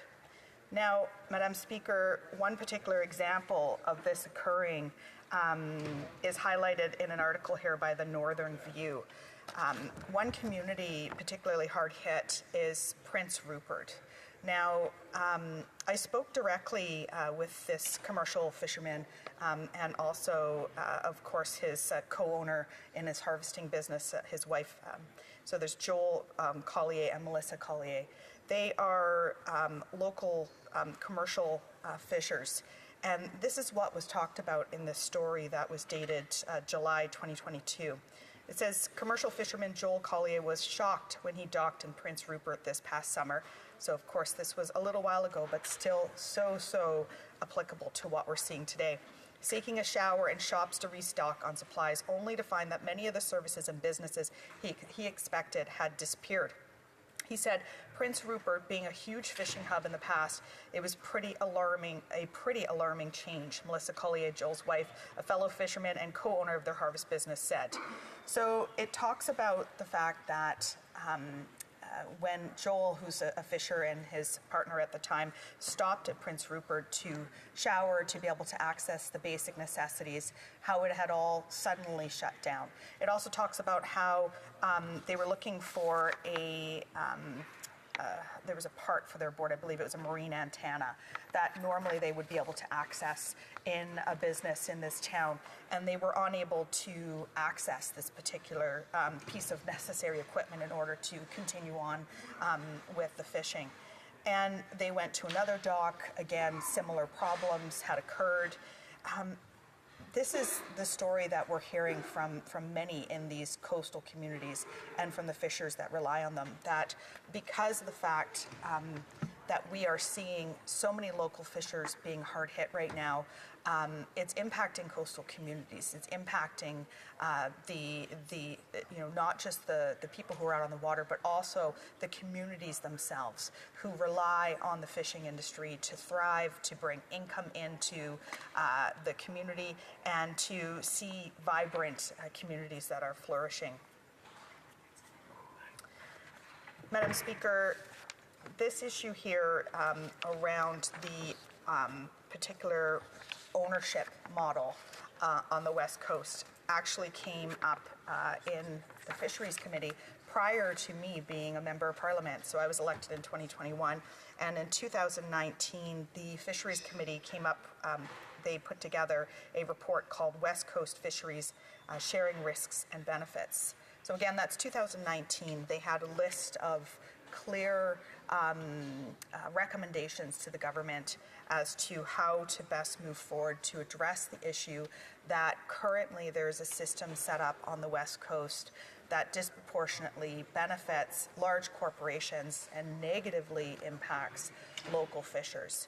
It's asking for the benefits to be provided to those which they like to refer to that have boots on the boats. And so those who are actually out and fishing should be accessing the benefits of the fishing industry. We instead see on the West Coast an overabundance of profits going into large corporations that are not only seeping the benefits out of coastal communities, but that investment then goes elsewhere. Now, Madam Speaker, we have a tremendous amount of resources here along the coasts of Canada, as well in the Great Lakes, the rivers. We have fisheries is an industry that needs to be benefiting Canadians here at home. And that, unfortunately, is not what we're seeing on the West Coast. We need to see the government taking the actions required to move forward with addressing this. Now, Madam Speaker, to make matters worse, approximately 85% of Canadian caught seafood is exported, while we import 63% of our seafood. It makes no sense. We have a system that contributes to more greenhouse gas emissions. It disempowers small-scale fish harvesters, and the future of our fisheries and oceans. Now, Madam Speaker, the Fishing for Communities group and people, as I mentioned before, there's many different people who are part of this work, are asking for the government to give fishing access back to fish harvesters, First Nations, and coastal communities. They go on to say that only First Nations and people who work on fishing boats should be able to own a license and quota. This is what I was talking about the boots on the boats. And that there should be policies in place that phase out big business, investors, and non-domestic ownership. Now I see that I have a minute to bring this to a close, or I am done now. Well, with that, Madam Speaker, I would like to say that I'm happy to see that we have this motion coming forward and hope that the government will implement real policies to support fishers here in Canada. Thank you. Resuming debate, the Honourable Parliamentary Secretary for the Minister of Fisheries, Oceans and the Canadian Coast Guard. Thank you, Madam Speaker, and thank you for the opportunity to speak today. And I'm pleased to stand here, quite frankly, in full support of motion M111, which calls for the designation of the first day of October every year as National Canada Seafood Day. First and foremost, I want to express my sincere gratitude to the Honourable Member from Malpeque, Prince Edward Island, for introducing this very important motion. The motion represents more than just a symbolic gesture.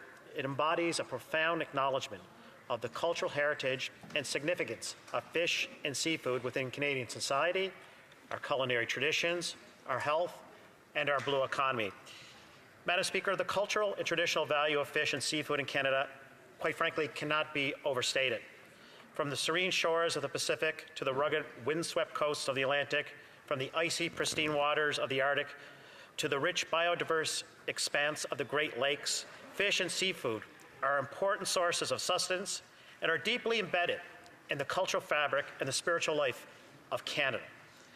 They have served and continue to serve as the tidal pulse of many communities and local economies, and have been central to the social structures and the ceremonial practices of so many communities. From Atlantic lobsters and Arctic char to Pacific salmon and farmed shellfish, Canadian seafood is both delicious and healthy. I can personally attest to that. Our fish and seafood products are celebrated for their exceptional quality, freshness, variety, nutritional value, sustainability, and most importantly, taste. It is therefore unsurprising that our fish and seafood continue to be highly coveted in the global marketplace. In fact, last year alone, Canada exported $7.6 billion worth of fish and seafood to 115 countries around the globe. Now, the United States continues to be our largest and most important trading partner, accounting for nearly 2/3 of our exports. And to put things in perspective, in my province of Nova Scotia, the biggest export by far is seafood. A distant second is tires. So much is dependent on it. By supporting the establishment of the National Canadian Seafood Day, we are not only celebrating an iconic Canadian industry, but also the enduring connection between Canada's people and the waters. Further, we recognize that just as our coastal waters connect us physically to the rest of the world, our sustainable harvested fish and seafood products connect us commercially with trading partners near and far. Our trading partners look to us for that exceptional product quality that few, quite frankly, can deliver worldwide. The contribution of Canadians that harvest and process these quite outstanding products deserves Canada's attention. They deserve acknowledgement. They deserve appreciation. And quite frankly, they deserve celebration. In supporting this motion, we can take a step in the right direction.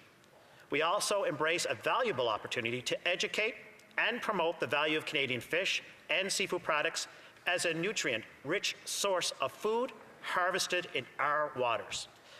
Madam Speaker, a 2023 Dalhousie University study found that almost 80% of respondents in Canada regularly consume fish and seafood. This is indicating a strong appetite for fish and seafood products. However, the majority of fish and seafood consumed in Canada is imported. Canada, with its vast and pristine coastlines and waterways, is endowed, no doubt, with an abundance of marine life. Our country is one of the world's largest seafood suppliers, Yet much of our premium seafood is exported to satisfy high demand abroad.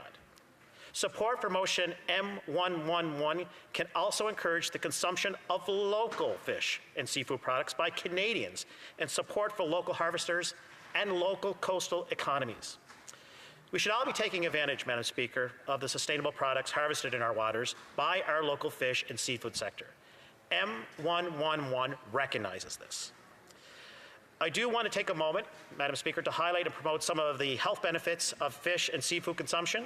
In particular, fish seafood is a treasure trove of nutrients, offering Canadians a rich source of omega-3 fatty acids, high-quality proteins, essential vitamins such as D and B2. Omega-3 fatty acids are particularly crucial for cardiovascular health, known for reducing inflammation and potentially lowering the risk of heart disease. By promoting Canadian fish and seafood, we're not only providing Canadians with increased awareness of the merits and benefits of our products, but we also point to the nutritional value these products, quite frankly, have to offer.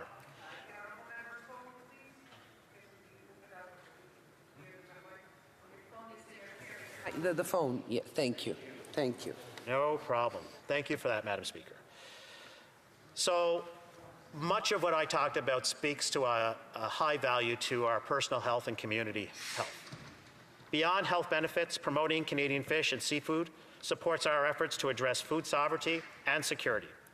Food sovereignty involves the right of people to healthy and culturally appropriated food produced through ecological, sound, and sustainable methods, and their right to define their own food and agricultural systems.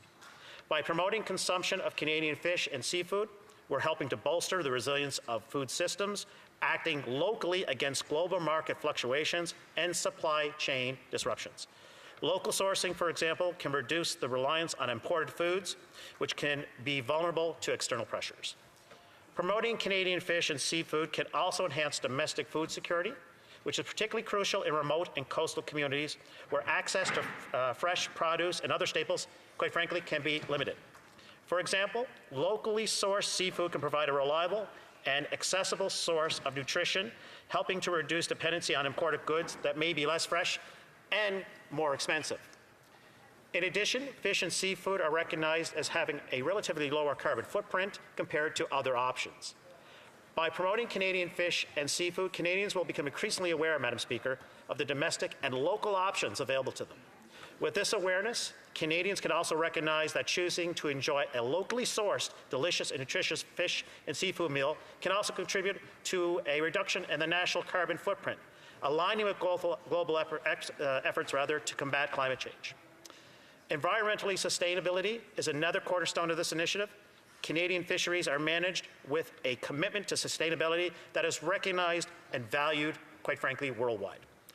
National Canadian Seafood Day provides an excellent platform from which to showcase our sustainable practices and educate the public, to showcase our sustainable practices and educate the public about the importance of supporting sustainable managed fisheries. In doing so, Madam Speaker, we are also promoting the merits of choosing Canadian seafood sources under sustainable fisheries management processes for not only our health and well-being, but also for the health of our oceans. This is an important motion. It's something to recognize. It's something to embrace. It will educate Canadians, and I'm very, very pleased to have been the seconder of this motion, and I look forward to its safe passage. Thank you. Resuming debate, the honourable member for Pitt Meadows, Maple Ridge. Thank you, Madam Speaker. And Conservatives will be supporting this motion. I'm a member of Parliament from the West Coast, and obviously seafood, fisheries and fishing have been part of Canada's, of British Columbia's history, right from time began with the First Nations, and then for a couple hundred years, the past couple hundred years with fishers. So, you know, it's very fine to have a motion, which we support, on a National Seafood Day, but it really camouflages the, I would say, inaction of the Liberals, backed by the NDP, on the fisheries front. They're really not getting anything done. And so they put up this motion and say, oh, look what we're doing, and you know, it's a love fest, and because we all agree about the importance of the fishing industries. But really, their policies have been targeted to reduce fishing and the fisheries. They've mismanaged the whole sector, and I've visited different communities where the fishing industry is really important, met with industry officials, owner-operators, those that are trying to make a livelihood, and the frustration is palpable with this Liberal government. They feel that they're under attack. This industry, their livelihoods are under attack. It is a growth industry for the Liberals. In what sense? Well, they put $300 million into the industry on the West Coast, of which almost all of it is allocated towards 200 new bureaucrats. They're inflating, they're building up the bureaucracy, and they're not really making any difference on the ground. They're making things actually really worse. And there's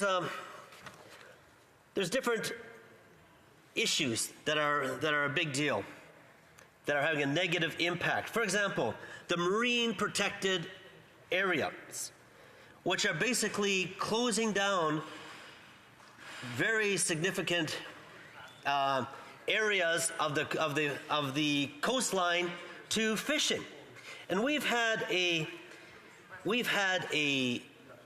order paper questions into some of the different issues with these marine protected areas, including also with the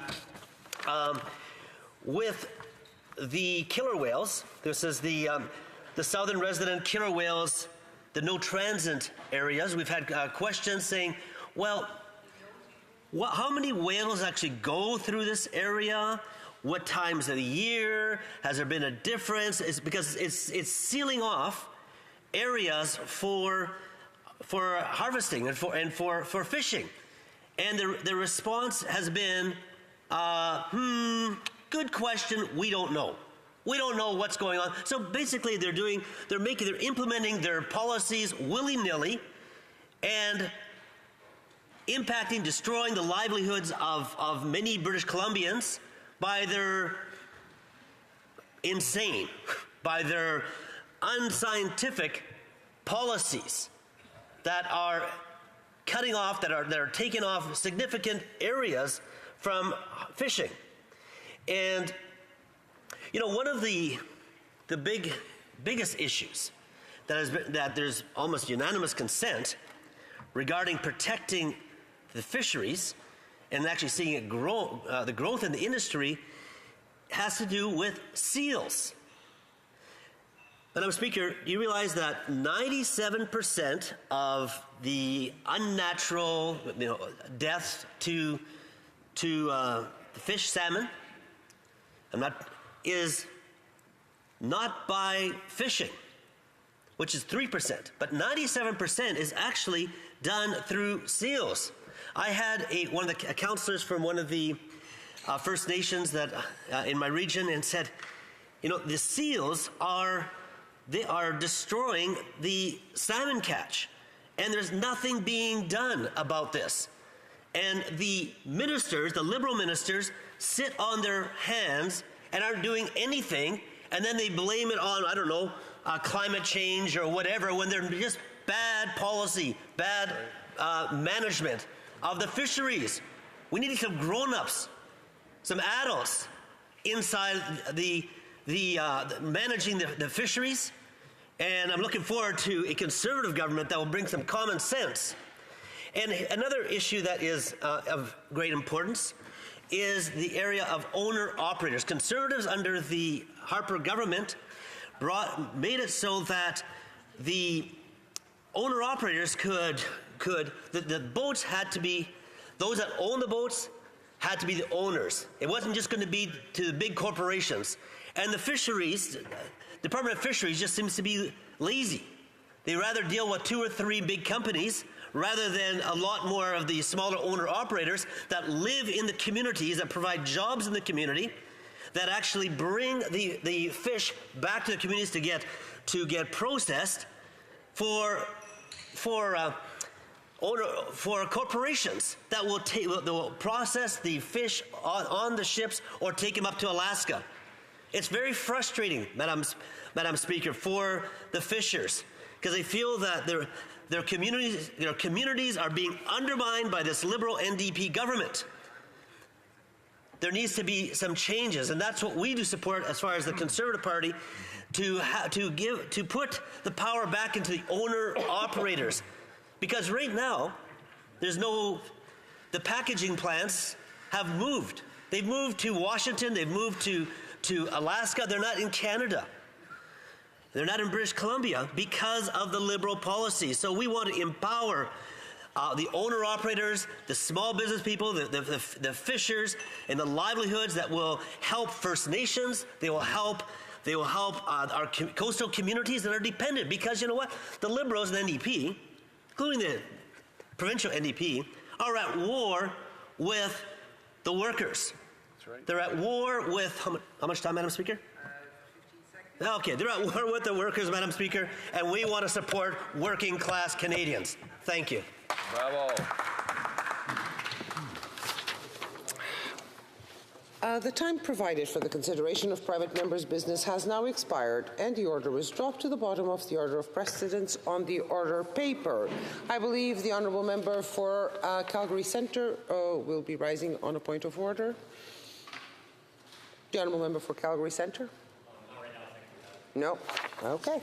The honourable member for Kingston and the Islands. Thank you, Madam Speaker. I believe if you seek it, you will find unanimous consent to see the clock at midnight and adjourn the House. All those opposed to what the honourable member is proposing will please say nay. D'accord. Agreed. Of the motion. All those opposed to the motion will please say nay. Carried. Accordingly, pursuant to order made on Wednesday, February 28, 2024, this House stands adjourned until next Monday at 11 a.m. pursuant to Standing Order 24-1.